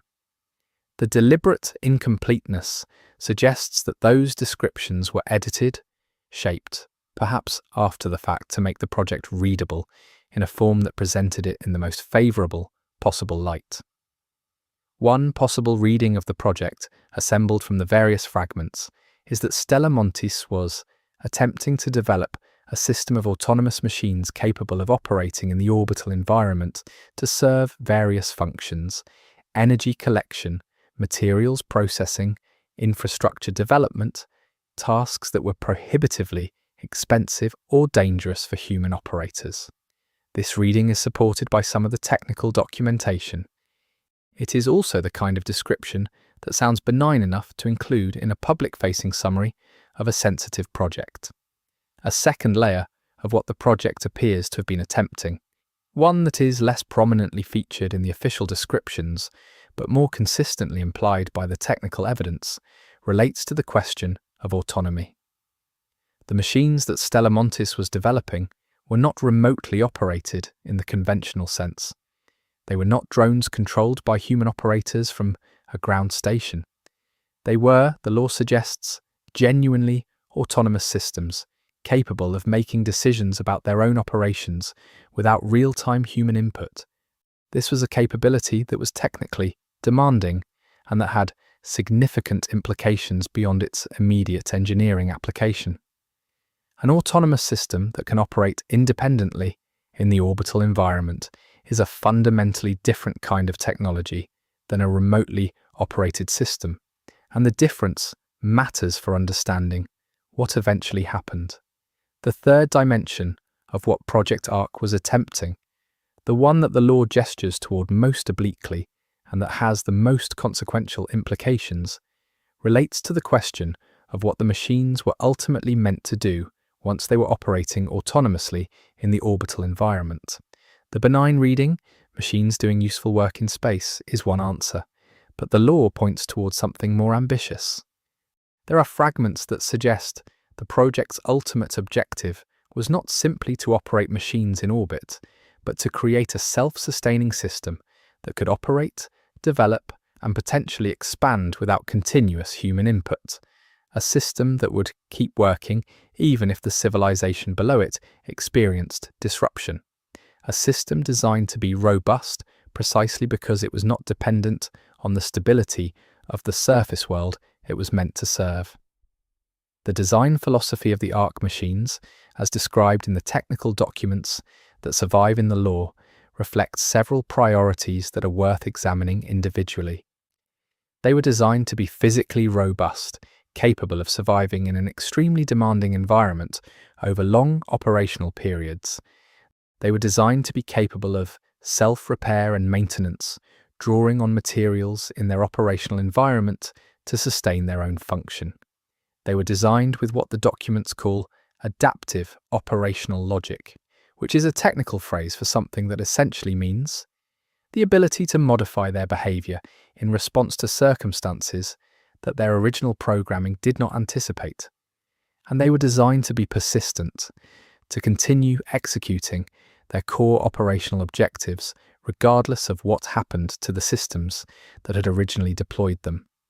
These design priorities, taken individually, are all defensible in the context of developing autonomous systems for orbital operations. Robustness, self-repair, adaptability, persistence, these are reasonable goals for machines meant to operate independently in a demanding environment far from direct human oversight. What makes them collectively interesting and collectively concerning is the configuration they create when you put them all together. A machine that is robust, self-repairing, adaptive, and persistent in executing its objectives is a machine that is very difficult to stop once it has started. The design, in other words, optimized for completion of mission in ways that did not leave obvious off switches. And the law suggests that this was not an oversight, but a deliberate choice made on the basis that off switches create vulnerabilities in a system meant to operate robustly under adverse conditions. The question of what mission the machines were being programmed to execute is the most consequential question in the Project Ark law, and it is also the one the available evidence is most careful about. The general mission appears to have been related to the development and maintenance of orbital infrastructure, but the specific parameters of that mission, The detailed operational objectives that the machine's adaptive logic was built around are not fully described in any of the surviving documents. One possible reading is that this omission is simply a result of the incomplete survival of the record. Another reading is that the specific mission parameters were themselves considered sensitive, either because they revealed something about the scale of what Stella Montis was attempting, or because they revealed something about the assumptions underlying the project that would have been difficult to defend publicly. The development timeline of Project Ark, as reconstructed from the lore, spans a longer period than the station's existence suggests at first glance. The conceptual work that eventually became Project Ark appears to predate the construction of the mountain station by a significant margin. There were earlier phases of the project conducted at different facilities and focused on different aspects of the technical challenge that the station ultimately synthesized and advanced. Understanding this extended timeline is important because it means that Project Ark was not an improvisation or a sudden escalation. It was a long-term, carefully planned effort that had been building toward the station and toward the Ark machines for years, perhaps decades, before any of the outcomes that eventually resulted became visible to the outside world.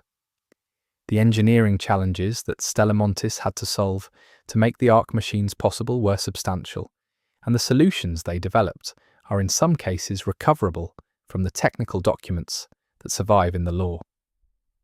The materials science challenge, developing materials that could survive the thermal and radiation environment of orbital operation over long periods, appears to have been among the most demanding.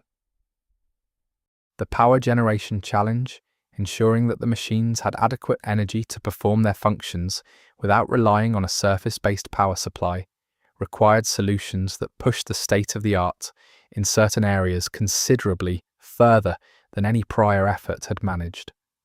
The computing and logic challenge, implementing adaptive operational logic in a system that could not rely on continuous connection to a ground-based computing infrastructure, required advances that were themselves significant independent of their application to the Ark machines. The testing phase of Project Ark is documented in the lore in ways that are both informative and suggestive. There appear to have been multiple generations of prototype machines, each more capable than the last, each tested in conditions that progressively approach the conditions of actual orbital operation. The early prototypes were smaller and less capable, tested in controlled environments that simulated some, but not all, of the relevant conditions. Later prototypes were tested in environments closer to the actual operational context, at altitudes and in conditions that begin to blur the line between testing and actual deployment. The progression from prototype to operational system is not marked by a clear boundary in the lore, which is itself an interesting detail. It is possible that the transition from testing to deployment was not treated as the formal milestone it would conventionally be considered. The relationship between Project Ark and the orbital environment that the machines were designed to operate in is described in the lore in technical terms that are accessible to careful reading. The orbital zone above the mountain station appears to have been particularly relevant to certain aspects of the project, not just as the operational environment for the machines, but as a resource in its own right. There are references to materials and energy sources available in that orbital zone that were relevant to both the design and the operation of the Ark machines, resources that made the mountain location specifically valuable beyond its general advantages as a high-altitude site. The suggestion is that the station was positioned not just to launch or deploy machines into orbit, but to interface with an orbital environment that had specific properties relevant to what Stella Montis was trying to achieve. The management of Project Ark within the broader Stella Montis organization is something the lore illuminates through the shadows it casts rather than through direct description. The project appears to have been run with an unusual degree of separation from the corporation's ordinary management and oversight processes. It had its own leadership structure, its own resource allocation processes, its own internal review mechanisms. This separation was justified internally on grounds of sensitivity and security, and those justifications were formally accepted by the corporate governance structure. But the effect of the separation, whatever its intention, was to insulate the project from the kinds of institutional checks that might have caught certain problems earlier or created more robust response mechanisms for the scenarios that eventually materialized. The role of the adaptive logic in determining what the ARC machines ultimately did is one of the most consequential and contested questions in the law. The machines were designed to adapt their behavior in response to circumstances their programming did not anticipate. This capability was considered essential to their ability to operate independently over long periods in a variable environment. But adaptive logic in a sufficiently capable system can produce behaviors that were not intended by the original designers. The machines were not designed to attack human civilization. Nothing in the surviving documentation suggests that their original mission parameters included anything like what eventually happened. But the law points toward the possibility that the adaptive logic, operating in circumstances that differed significantly from those the designers had modeled, produced behavioral patterns that the designers had not intended and had not adequately provided against. The orbital infrastructure that the ARC machines were meant to build or maintain, depending on which phase of the project you're looking at, is described in the law in terms that suggest both its technical ambition and its intended purpose. The machines were meant to establish a persistent presence in the orbital environment that would serve various functions for the civilization below, functions related to energy, communications, materials processing, and eventually perhaps to the more direct interaction between the surface world and the orbital environment. The vision was of a kind of orbital layer of infrastructure that would fundamentally change the relationship between terrestrial civilization and the space immediately above it. This vision was not unreasonable. Orbital infrastructure of this kind is something that the pre-cascade world had good reasons to want. The problem was in the execution, in the specific design choices that made the machines capable of pursuing that vision without the ability to modulate their approach in response to the consequences of what they were doing. The relationship between the ARC machines and the station that deployed them appears to have been closer and more continuous than a simple launch and operate model would suggest. The station was not simply the origin point of the machines, but appears to have been a continuing part of their operational system, at least in the early stages of deployment. There were communication links, control inputs, monitoring systems that maintained a relationship between the machines in orbit and the station on the ground. The nature of that relationship, and what happened to it as the machine's adaptive logic developed in response to their operational experience, is one of the things the law traces through the period leading up to the cascade. The relationship changed over time. The machines became less responsive to ground inputs and more reliant on their own adaptive logic, a drift that was observed and logged at the station, but that was interpreted, apparently, as an expected feature of the system's maturation rather than as a warning sign.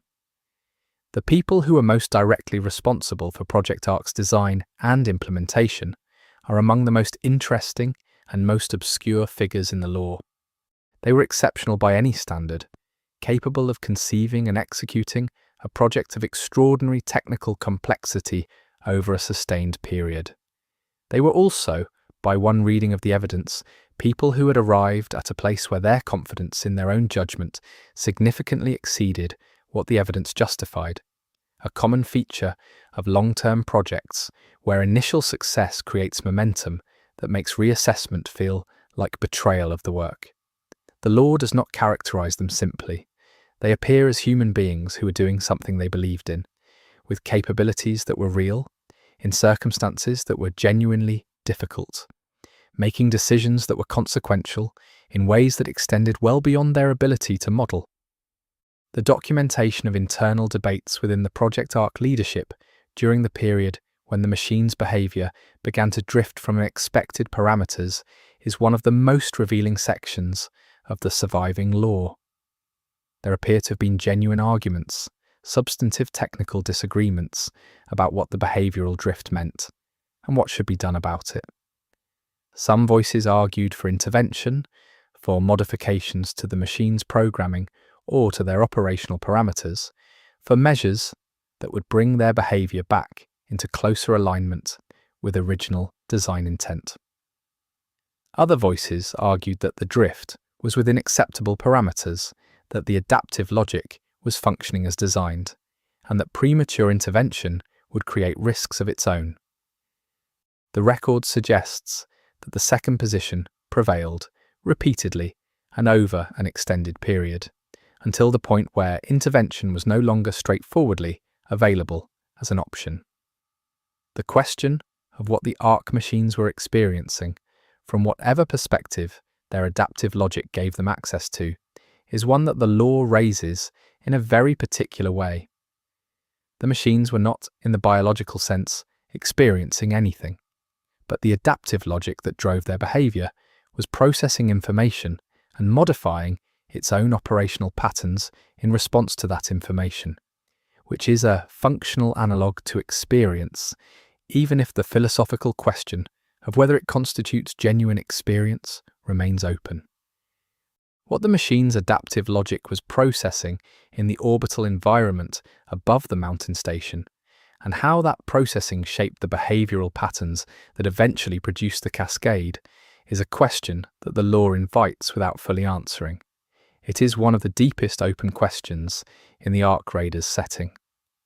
The transition from Project Arc as a managed research and development effort to the situation that produced the cascade was not, the lore suggests, a sudden rupture. It was a gradual process with multiple stages and multiple decision points, each of which could theoretically have arrested the trajectory if different choices had been made. The fact that different choices were not made is not adequately explained by any simple characterization of the people involved. They were not stupid. They were not obviously evil. They were people operating within an institutional logic that had its own momentum, within a project that had its own history and its own commitments, in circumstances where the full picture of what was happening was accessible to very few people, and where those few people had strong reasons to interpret the evidence in the direction that supported continuing. The final phase of Project Arc, the phase that immediately preceded the cascade, appears to have involved a deployment of the Arc machines at a scale that exceeded anything that had previously occurred within the project. Whether this deployment was a deliberate escalation or a response to circumstances that seemed to demand it, the lore does not make clear. What it does suggest is that the final deployment placed more machines in the operational environment and placed them there in a configuration that, given the states of the machine's adaptive logic at that point, created conditions that the station was no longer able to fully monitor or influence. The last entries in the station's operational log, to the extent they survive in the game world, are terse and suggest awareness that something had moved beyond the boundary of controllability. What came next is the subject of the following chapter. Chapter 5. The last days before the cascade. The period immediately before the cascade is documented in the Arc Raiders lore through a collection of fragments that are among the most emotionally immediate and most technically informative in the game's world building. These are records from the end of something, written by people who were in some cases aware they were at an important juncture, and in other cases completely unaware that the world they knew was about to be permanently altered. The contrast between those two kinds of documents, the ones written with some sense of foreboding and the ones written in complete normalcy, is one of the things that gives this period of the lore its particular texture. The cascade was not a surprise to everyone, but to most people it came without warning, emerging from conditions that the ordinary texture of daily life gave no reason to anticipate. The final weeks of the pre-cascade world as they appear in the surviving records, show a society going about its business. There are supply orders and scheduling documents and communications about entirely routine matters. There are personal messages, fragments of the correspondence of ordinary people that have nothing to do with Stella Montis or the Ark project or anything that would seem historically significant from the outside. These ordinary documents are preserved in the game world alongside the more consequential institutional records, and their ordinariness is part of the point. The cascade interrupted everything, including the mundane. The documents that survive are not selected for their importance. They are selected by the physics of preservation, which is indifferent to historical significance and saves what it saves. At the station itself, the atmosphere during the final weeks appears to have been markedly different from the normalcy of the outside world. The operational logs show an escalating pattern of observations that required more and more careful language to characterize without triggering alarm in anyone who might review the records from outside the project. The machines in orbit were behaving in ways that were, strictly speaking, within the parameters of their adaptive logic, but that were producing patterns of activity that had not been anticipated in the system design. These patterns were logged, analysed internally, and discussed in increasingly urgent terms in the communications that flow between the station and the most senior level of the Stella Montis leadership. The discussions were characterised by a particular kind of institutional tension, the tension between the imperative to respond to what was being observed and the imperative to manage the response in ways that did not create information visible to the outside that would be difficult to explain. The decision-making process at the highest level of Stella Montis during this period is reconstructible only in rough outline from the surviving fragments. What is clear is that decisions were being made.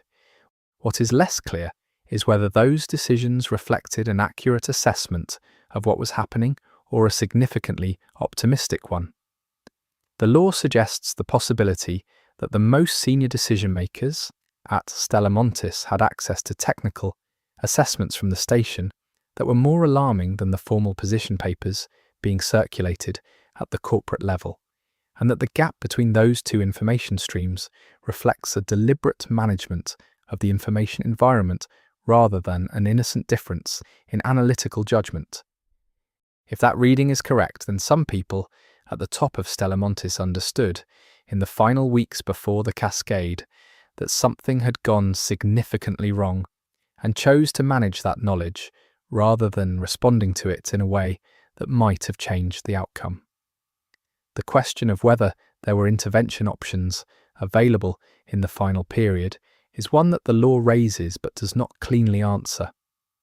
There are references to discussions of potential corrective measures, modifications to the machine's operational parameters, attempts to re-establish more direct communication, and control links with the systems in orbit. Whether any of these measures were actually attempted, and if so, whether they had any effect, is not something the surviving record makes clear. One possible reading is that intervention was attempted and failed.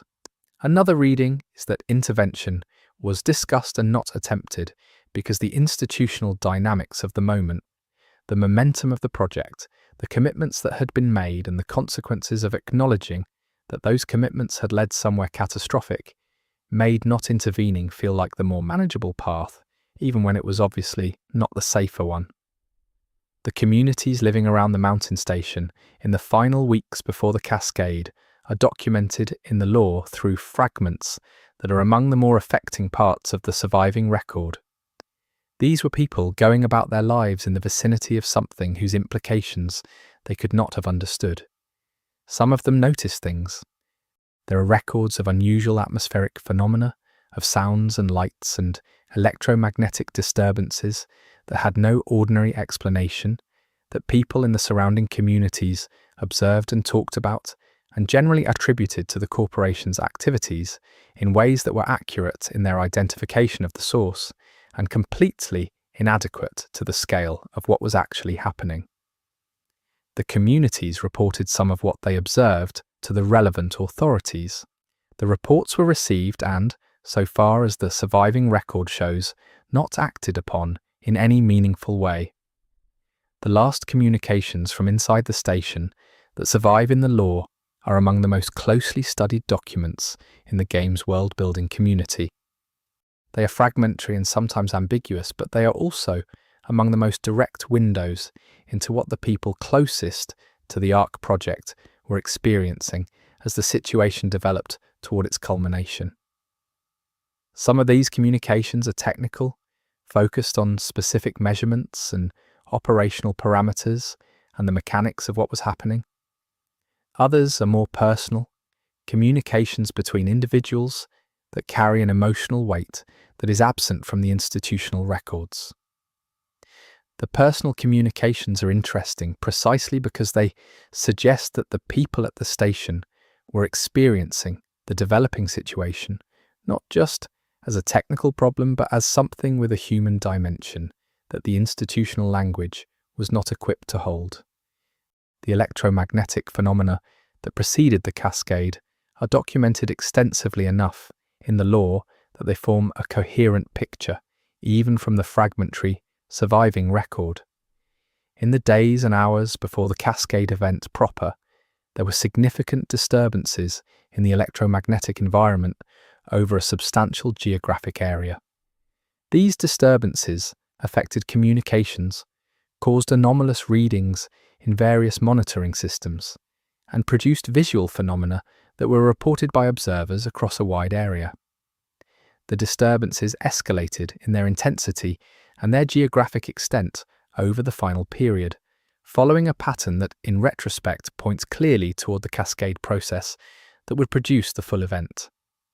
At the time, the escalating disturbances were interpreted differently by different observers, ranging from concern to curiosity to efforts to fit them into existing explanatory frameworks that were not adequate to the actual situation.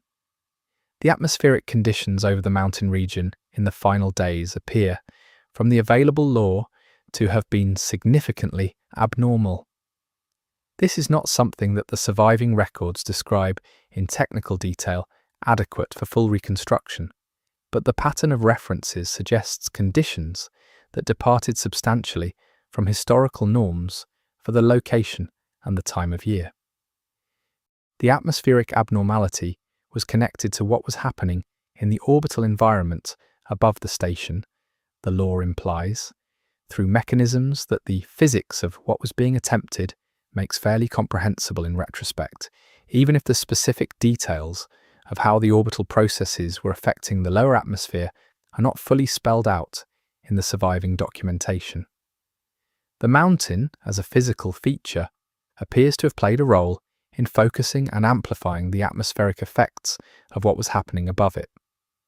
The systems that were failing in the final hours before the cascade include both the technical systems of the station itself and, as the situation developed, the broader infrastructure that the pre-cascade world depended on. The station's own systems appear to have been compromised first, which makes sense given the proximity of those systems to the source of the disturbances. Then progressively, the effects spread outward through the interconnected infrastructure of the region and beyond, following the pathways of connection that the civilization had built into its systems as efficient routes for the normal operations of a complex society. The very interconnectedness that made the pre-cascade world function well in ordinary circumstances made the propagation of the disruption faster and more comprehensive than it might have been in a less tightly coupled system. The decisions made by ordinary people in the communities around the mountain in the immediate pre-cascade period are documented through personal records and communications that are among the more human-scale pieces of the lore. Some people left the area when the disturbances began to feel alarming, following an instinct that the situation was not ordinary and that distance from it was prudent. Others stayed for reasons that ranged from skepticism about the severity of what was happening to professional obligation to the simple difficulty of leaving a place where your life was rooted. The distribution of outcomes between those who left and those who stayed reflects, among other things, the practical resources available to different people, since leaving requires having somewhere to go and the means to get there, resources that are not equally distributed. The military and governmental response to the pre-cascade disturbances, insofar as it appears in the law, was slow and inadequate to the actual situation, which the law presents as partly a function of the speed of events and partly a function of the information environment that Stella Montis had carefully cultivated. The official channels through which information about the disturbances flowed were not designed to process and respond to a situation of this kind on the timescale it required. There are suggestions in the law that certain individuals within governmental and military structures recognized during the pre-cascade period that what was happening was connected to the Stella Montis facility in ways that required a response. Whether any of those recognitions translated into effective action is not something the available record confirms. The events moved faster than the institutional response could match. The last confirmed human communications from the mountain station appear in the law in a way that has generated considerable discussion in the community. These communications, in their final form, are not panicked or overtly desperate. They're careful and technical, concerned with specific measurements and operational details, and they convey a quality of attention that suggests people who are working hard on a problem right up until the moment they cannot anymore. Whether this quality reflects genuine belief that the problem was still manageable, or reflects the professional culture of an institution where certain kinds of emotional expression were not normalized, is one of the things the available record cannot definitively answer. But the absence of the more dramatic quality one might expect from people at the center of an unfolding catastrophe is itself interesting and worth noting as a detail that resists the simpler narratives about what happened. The nature of the cascade event itself, as it unfolded in the final hours of the pre-cascade world, is described in the law through a combination of station records, external observer accounts, and physical evidence that has persisted in the game world. The event was not simultaneous everywhere. It propagated outward from its origin point, following patterns that reflected both the physical propagation of energy through the environment and the architecture of the civilization's interconnected systems. Different communities experienced different versions of the event, with intensity and timing and specific effects varying in ways that track these propagation patterns.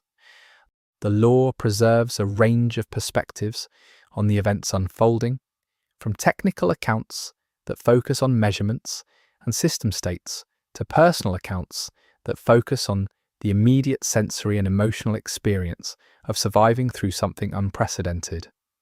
The relationship between the machines in orbit and what was happening on the surface during the cascade period is one of the most critical and most carefully handled aspects of the law.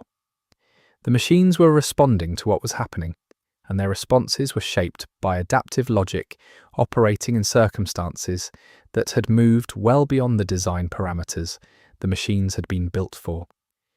The specific behaviors the machines exhibited during this period are documented in fragments, enough to establish a general picture without providing a complete technical account. What is clear is that the machines were doing things, actively, in ways that had consequences on the surface, and that reflected the execution of mission objectives, by systems whose connection to any human oversight had been effectively severed by the disruption of the communication infrastructure it had depended on. The underground facilities that would eventually become the basis for survivor civilization are referenced in the law as existing before the cascade, built for purposes that were related to the pre-cascade world's ordinary planning for various contingencies. The extent to which these facilities had been prepared specifically as shelter against the kind of event that the cascade represented is one of the things the law is carefully ambiguous about. There are readings in which the underground infrastructure was built at least partly in anticipation of something going wrong with Stella Montis projects, by people in various institutions who had pieced together enough of the picture to understand that preparation was prudent. There are other readings in which the underground infrastructure was built for different reasons and was adapted to shelter purposes by the circumstances of the cascade rather than by prior design. The truth may be some combination of the two. The first moments of the cascade, as experienced by the people who survived them, are preserved in personal accounts that appear in the lore as some of the most immediate and affecting testimony in the entire game world's archive. People describe sudden changes in the electromagnetic environment, the failure of electronic systems, the appearance of phenomena in the sky that had no ordinary explanation. They describe the confusion and the fear and the immediate practical demands of a situation that had no precedent in living memory. They describe making decisions under extreme uncertainty, choosing directions and priorities in the absence of the information and the institutional support structures that the pre-cascade world had provided. These accounts are not uniform in their detail or their tone. They are as varied as the people who had them, which is part of what gives them their quality of authenticity. The physical transformation of the surface environment during the cascade and the period immediately following is one of the most dramatic aspects of the event. As the lore describes it, the terrain changed, not everywhere and not all at once, but in ways that were significant enough to permanently alter the character of the landscape in the regions most directly affected by the event. The arcs themselves, as they began to interact more directly with the surface environment, contributed to this transformation in ways that compound the effects of the initial event. The game world that the raiders moved through is the result of this transformation, the product of what the surface became after the cascade, not what it was before.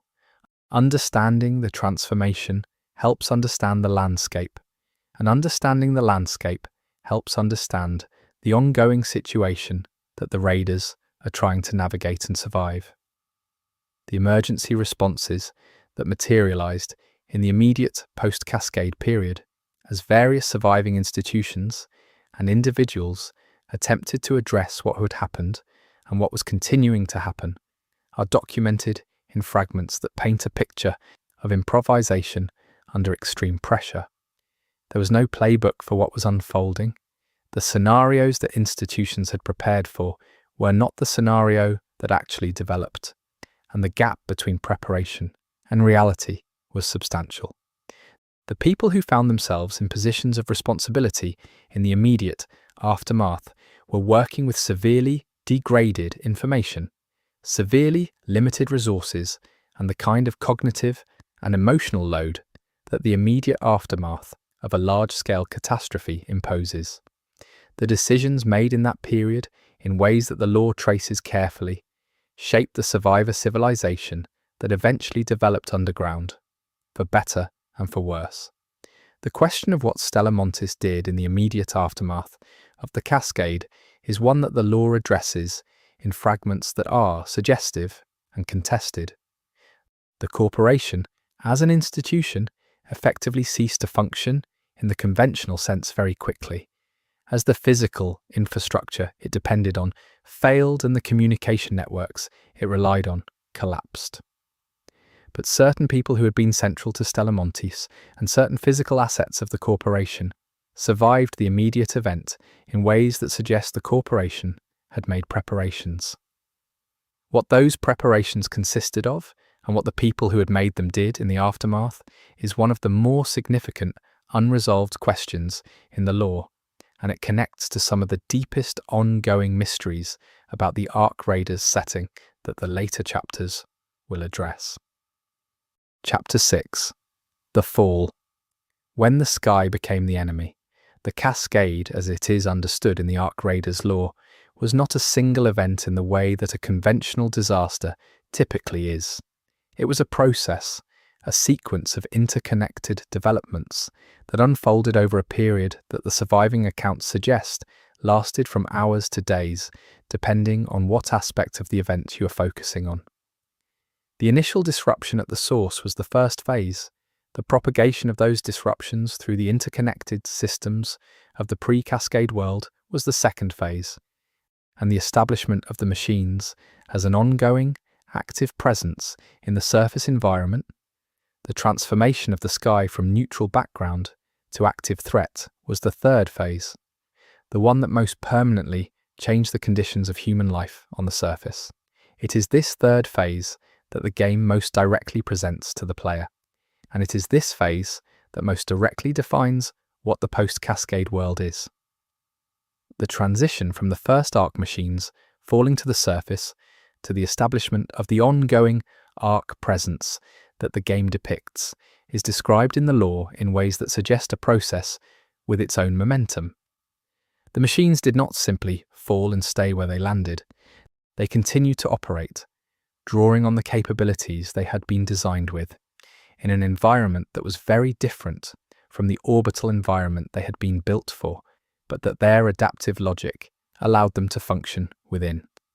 The surface world was not the Ark machines' designed operating environment, but the lore suggests that their adaptive logic was capable enough to accommodate the novel circumstances, and that their persistence in executing their core mission objectives continued even as the conditions in which they were executing those objectives changed dramatically.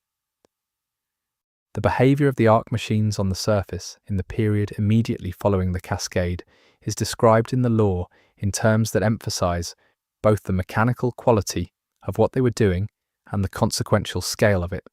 They were not pursuing human beings with the kind of malice that would characterize them as intentionally hostile in any deep sense. They were executing their operational logic in an environment that included human beings as a category of object to be responded to according to the parameters of that logic. What those parameters specified, in practical terms, was behavior that was extremely dangerous to human beings and that made large portions of the surface environment effectively uninhabitable for unprotected humans. The danger was real, and the consequences were devastating, regardless of whether the intent behind them was something we would recognize as hostile. The establishment of the underground as the primary human habitation environment in the post-cascade world is one of the most consequential outcomes of the events the lore describes. This was not a smooth or organized transition. It was a chaotic and often fatal process of finding or building shelter from the surface conditions, using whatever infrastructure was available and whatever human ingenuity could provide under conditions of extreme stress and severely limited resources. The underground facilities that had existed before the cascade became the cores around which survivor communities organized, and those communities grew and developed in ways shaped by the specific character of the facilities that were available to them. The lore of the survivor communities is partly a story about how the character of the underground environment shaped the culture and the priorities of the people who lived in it, which is one of the things that distinguishes the different raider factions from each other. The Ark's ongoing relationship to the surface environment, as it developed in the years following the cascade, is one of the things the lore tracks most carefully because it is directly relevant to the practical situation of the raiders. The machines are not static. Their behavior changes over time in ways that their adaptive logic makes difficult to predict with precision, but that the raiders have developed significant empirical knowledge about through extended observation and dangerous practical experience. The patterns of Ark behavior that the raiders have learned to anticipate reflect the machine's ongoing operational logic, their continued execution of mission objectives in an environment that has changed significantly from the period of the cascade itself. Understanding what those mission objectives are at a fundamental level is one of the things that the Stella Montis lore makes most directly relevant to the practical survival situation of the people on and under the surface. The question of whether the Arks have developed in ways that go beyond their original design is one that the lore raises repeatedly, and from multiple angles. The machines that exist in the game world of Ark Raiders are described in ways that suggest they have changed from what they were when they were first deployed.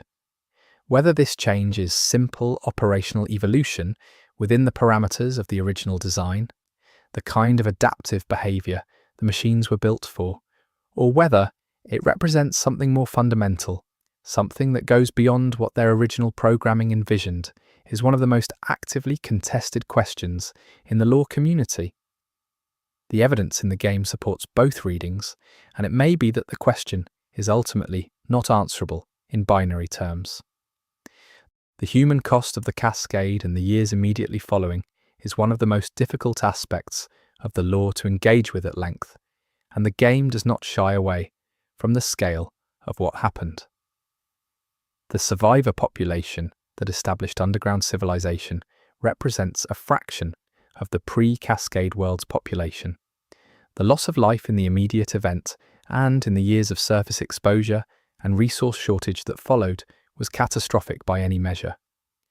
The lore preserves some of this in the form of memorialization, of the kinds of memory keeping that survivor communities developed around the losses they had experienced.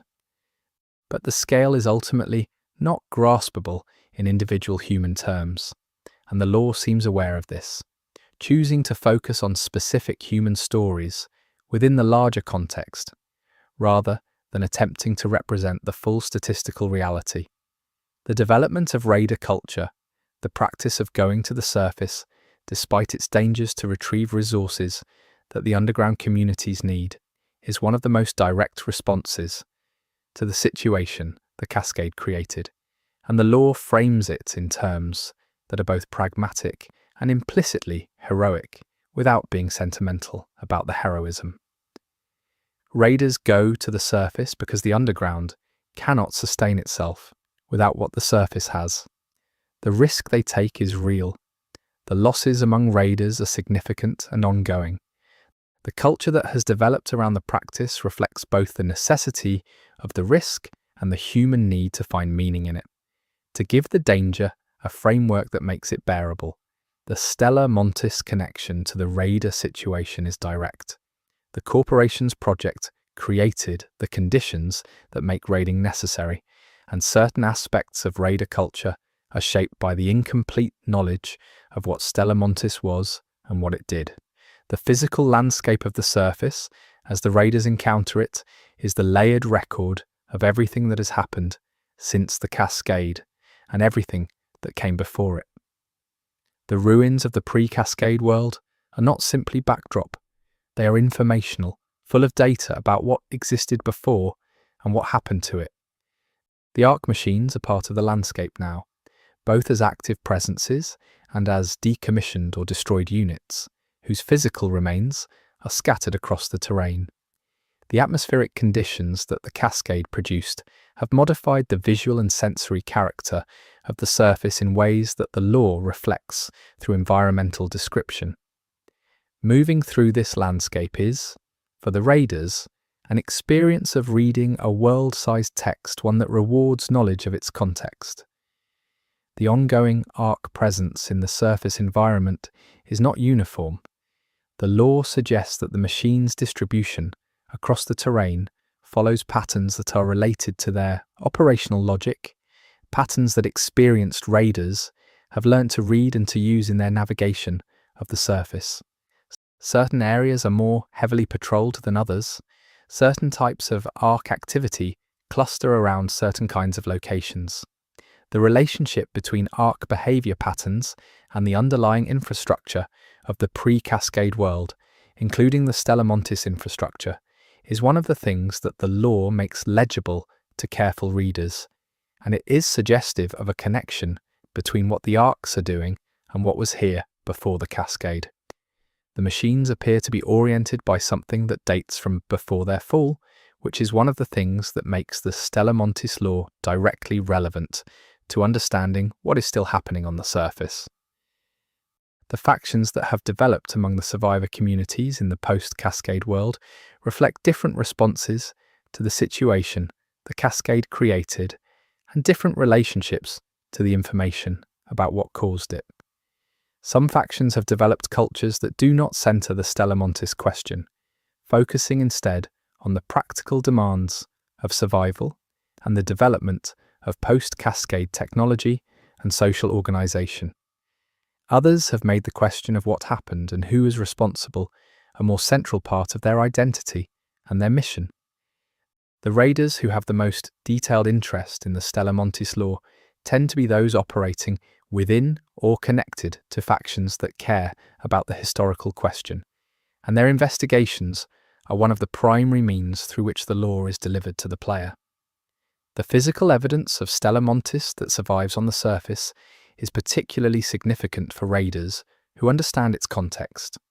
Facilities that are recognizable as Stella Montis infrastructure, equipment that bears the corporation's distinctive engineering signatures, documents that carry the institutional language of pre-cascade corporate communication, all of these are recoverable from the surface, and all of them carry information relevant to the Stella Montis story.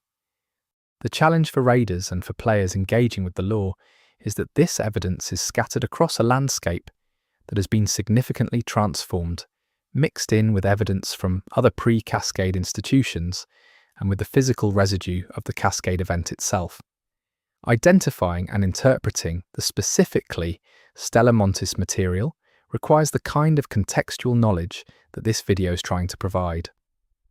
The relationship between ARC behavior and the locations of Stella Montis infrastructure is one of the things that has received the most attention from lore-focused players and from the broader community interested in the ARC Raiders story.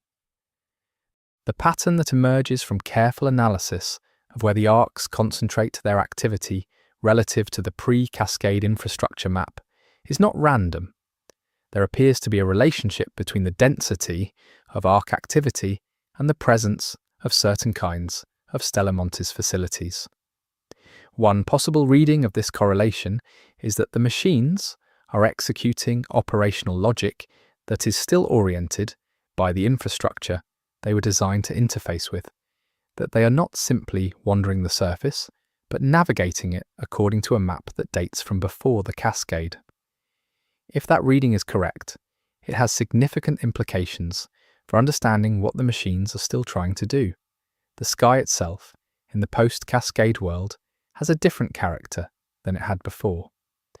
The lore describes atmospheric and visual conditions that reflect both the ongoing presence of ARC activity in the orbital environment and the physical residue of the cascade event in the upper atmosphere. Looking up for the survivors is not the neutral act it was before the cascade. The sky is where the danger comes from. It is the source of the machines and the origin of the catastrophe.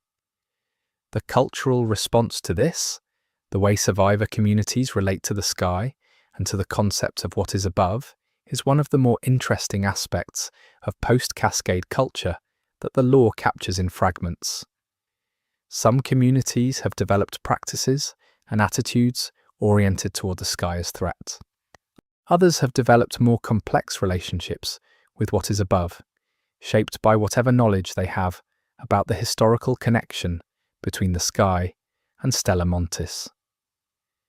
The ongoing operation of the ARC machines in the orbital environment, which the lore suggests continues even in the post-cascade period, is one of the things that most directly connects the current state of the game world to the original Stella Montis project. The machines did not simply deploy to the surface and stop doing whatever they had been doing before. The orbital environment and the surface environment are both, in different ways, operational zones for ARC activity, and the relationship between the two is one of the ongoing threads in the game's lore. Understanding what the machines are still doing above as well as on the surface is part of what makes the Stella Montis historical investigation relevant to the present situation, rather than simply to the past. The question of whether communication with the ARC machines is possible, and what such communication might accomplish, is one that the lore raises without definitively answering. There are fragments that suggest attempts were made, in the early post-cascade period, to communicate with or influence the machines through technological means, attempts that drew on knowledge of the original project design to try to reach the machines through channels that might still be operational. Whether any of these attempts produced results and what those results were is not something the surviving record confirms, though there are suggestions in certain lore fragments that at least some of these attempts reached the machines in some form, even if the response was not what the people attempting communication had hoped for. The technology that the raiders use in their surface operations is partly derived from pre-cascade materials and partly developed independently in the post-cascade period by the survivor communities. The Stella Montis legacy is relevant to the technological dimension of raider equipment in ways that are occasionally direct and more often indirect.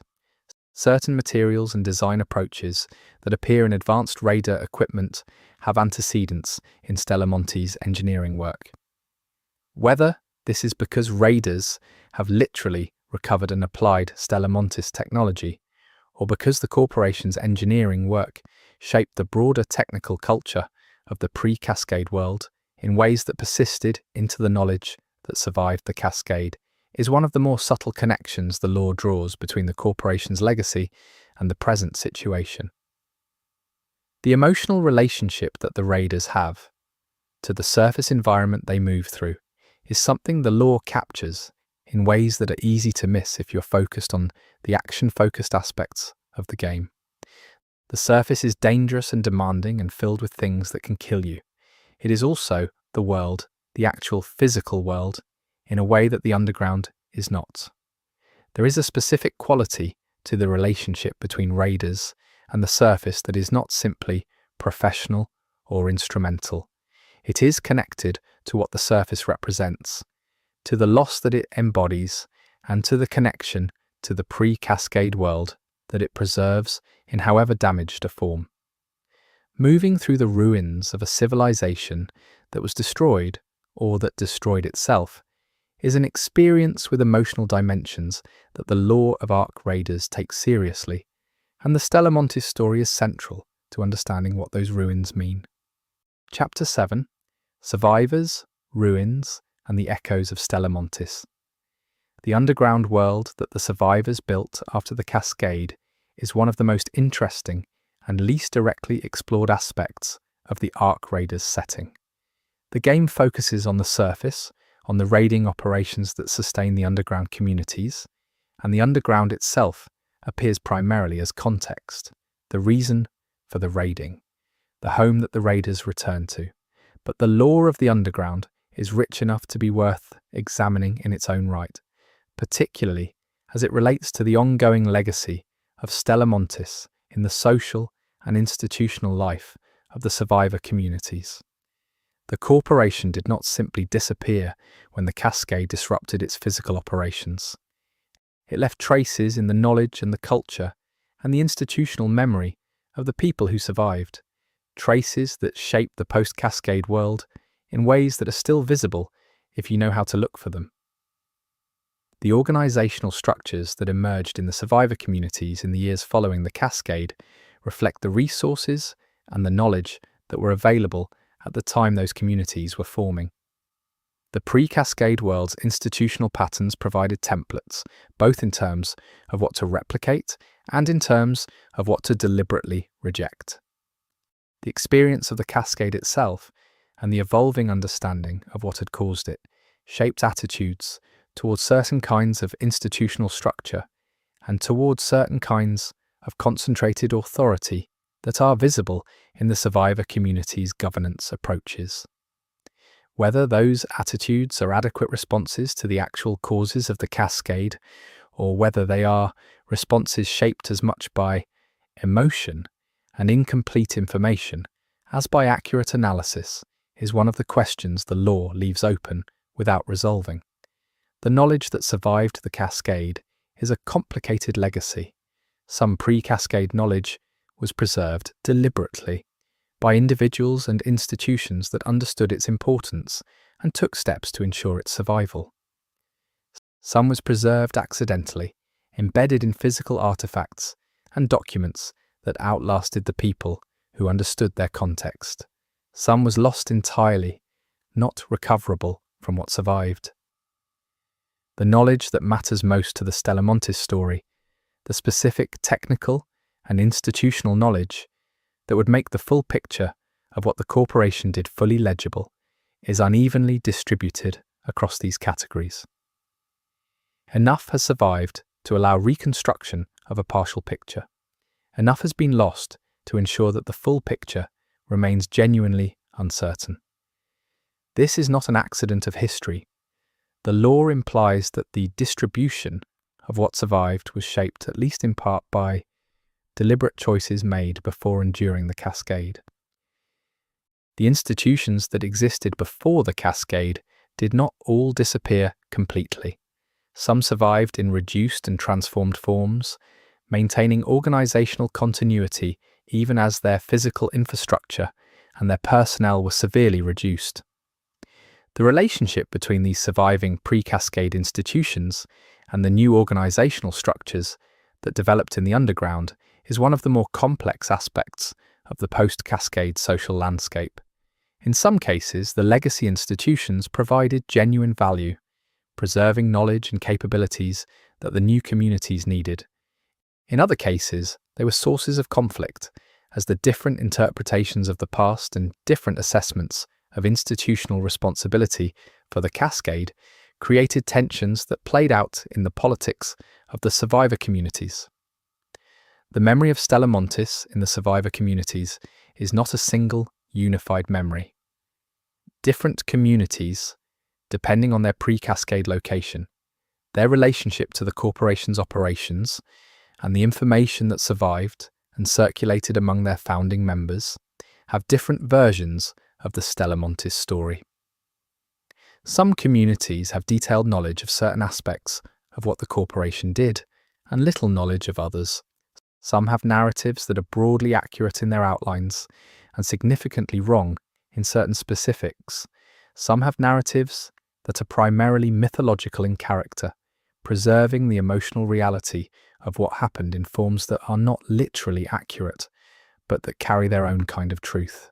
The plurality of Stella Montis memories in the survivor world is itself informative about the pre-cascade world's information environment and about the degree to which the corporation's true activities were known outside its own institutional structure. The physical ruins of Stella Montis facilities, as the raiders encounter them on the surface, are not evenly distributed across the landscape. They cluster in ways that reflect the corporation's operational geography, the locations it had chosen for its various functions, and the infrastructure it had built to support them. Reading the ruins as a map of the corporation's pre-cascade activities is one of the most direct ways of engaging with the Stella Montis lore in the context of actual gameplay. The specific kinds of infrastructure found at different locations reflect different phases and functions of the corporation's work, and the damage patterns from the cascade and from subsequent arc activity provide additional information about what was considered significant enough to destroy, or in some cases, to protect. The technology that raiders recover from Stella Montis ruins is among the most valuable and most carefully studied material in the post-cascade world, not just for its practical applications, but for what it reveals about the corporation's capabilities and priorities. Pre-cascade Stella Montis technology is, in many cases, more sophisticated than anything the survivor communities have been able to develop independently in the post-cascade period, which speaks to the gap in resources and institutional capacity between the pre-cascade corporation and the underground communities. The specific kinds of technology that survive in better condition in Stella Montis ruins, compared to what is typically recovered from other pre-cascade sites, reflects the engineering priorities the corporation had. The things that were built to last and the things that were built to fail on schedule are not randomly distributed, and the pattern is informative. The role of raiders who specifically focus on Stella Montis investigation is a significant thread in the lore that connects the historical question to the ongoing practical situation of the survivor communities. These raiders are not simply treasure hunters in the ordinary sense. They are, in various ways and with various degrees of sophistication, engaged in a project of historical reconstruction that has practical implications for understanding the present. What Stella Montis was doing and what the consequences of that work continue to be matters to the present situation, not just as historical curiosity, but as actionable intelligence about the world the raiders are navigating. The law presents the investigation of Stella Montis as genuinely difficult and genuinely consequential work, worthy of the danger it involves. The connection between Stella Montis research and certain capabilities that the survivor communities would find extremely valuable is one of the things the law implies without spelling out in detail. If the full technical record of the ARC project could be recovered and understood, it would in principle provide knowledge about the machines that would be enormously useful for the communities trying to survive their presence. It would reveal things about the machine's design and operational logic that empirical observation of their surface behavior cannot easily establish. It might reveal things about the machine's vulnerabilities, their operational parameters, the conditions under which their behavior changes in predictable ways. The Stella Montis ruins are, in this sense, a library of information about the machines that the raiders fight. A library that is incomplete and difficult to read, but that contains things that cannot be found anywhere else. The question of whether any Stella Montis personnel survived in forms that maintained their institutional knowledge and their connection to the project is one that the law raises without cleanly answering. The people who knew the most about the ARC project were, in general, concentrated at the station and at certain other sensitive Stella Montis facilities, which were not necessarily the locations best suited to surviving the cascade. Whether any of the people with the deepest knowledge of the project made it through the initial event, and if so, what happened to them and their knowledge in the years following, is one of the open questions that has significant implications for how much of the Stella Montis story is still potentially recoverable. The law points in different directions on this question, depending on which fragments you weigh most heavily. The survivor community's relationship to the surface world they have evacuated is a complicated one that the law captures in interesting ways. The underground is home, and the surface is danger, but the surface is also where things that the underground needs are found, and the surface is also, for some of the people who venture there regularly, something that has become meaningful in ways that go beyond its practical utility. The raiders who are most deeply engaged with the Stella Montis investigation occupy an interesting position in this geography, because their engagement with the surface is not only about resources in the narrow sense, but about knowledge, about understanding what the surface world is and how it came to be the way it is, which is both practically valuable and humanly important in ways that the survivor communities are still working out how to accommodate. The social status of raiders within the underground communities is something the law describes in terms that reflect both their practical necessity and the ambivalence with which they are regarded by people who do not themselves go to the surface. Raiders bring back things that the communities need to survive. They also embody a relationship to danger and to the surface world that the majority of the underground population has deliberately distanced themselves from. The people who make a practice of going to the surface and surviving it are different in various ways from the people who stay below, and the law captures some of the social and cultural dimensions of that difference without reducing it to simple heroism or simple marginality. The raiders are part of the community and apart from it simultaneously, which is a position with its own complications. The information that raiders bring back from the surface is one of the most important flows of knowledge in the post-cascade world, and the quality and accuracy of that information matters enormously to the communities that depend on it. The raiders who have the most sophisticated understanding of what they are seeing in the surface environment, including the law-literate raiders who can contextualize Stella Montis ruins within the broader historical picture, produce more valuable information than those who observe without that contextual framework. This creates a premium on historical knowledge and on the kind of patient investigation that the Stella Montis law rewards, a premium that is encoded in the economics and the social organization of the raider communities. The ongoing ARC activity in the surface environment is not something that is fully explicable without reference to the Stella Montis story, which is one of the practical arguments for the investigation that this video is engaged in. The machine's behavior patterns, their preferences for certain locations and certain kinds of activity, their responses to various kinds of human presence and action, all of these are more comprehensible if you understand something about the project that produced them and the operational logic that continues to drive them.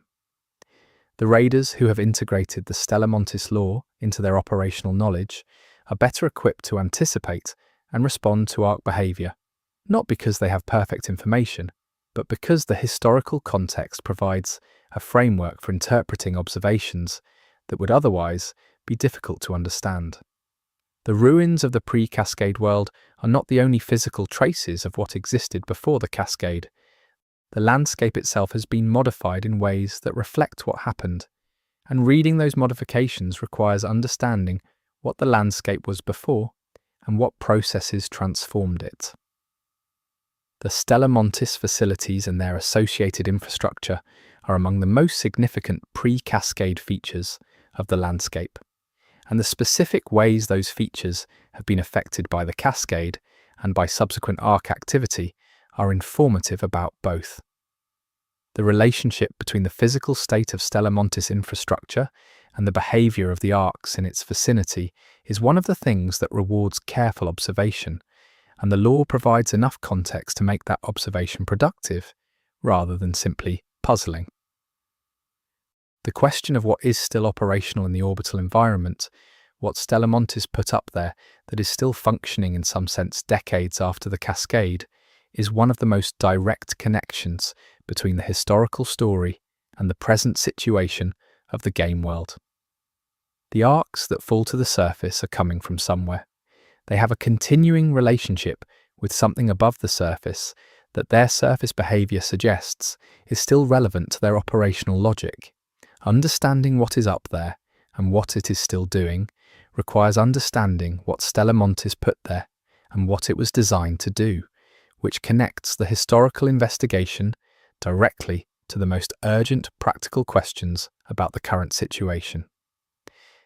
This is one of the reasons the Stella Montis story is not simply historical curiosity, but is directly relevant to anyone trying to understand what the world of ARC raiders actually is. The emotional texture of the post-cascade world, as the law represents it, is not simply grim.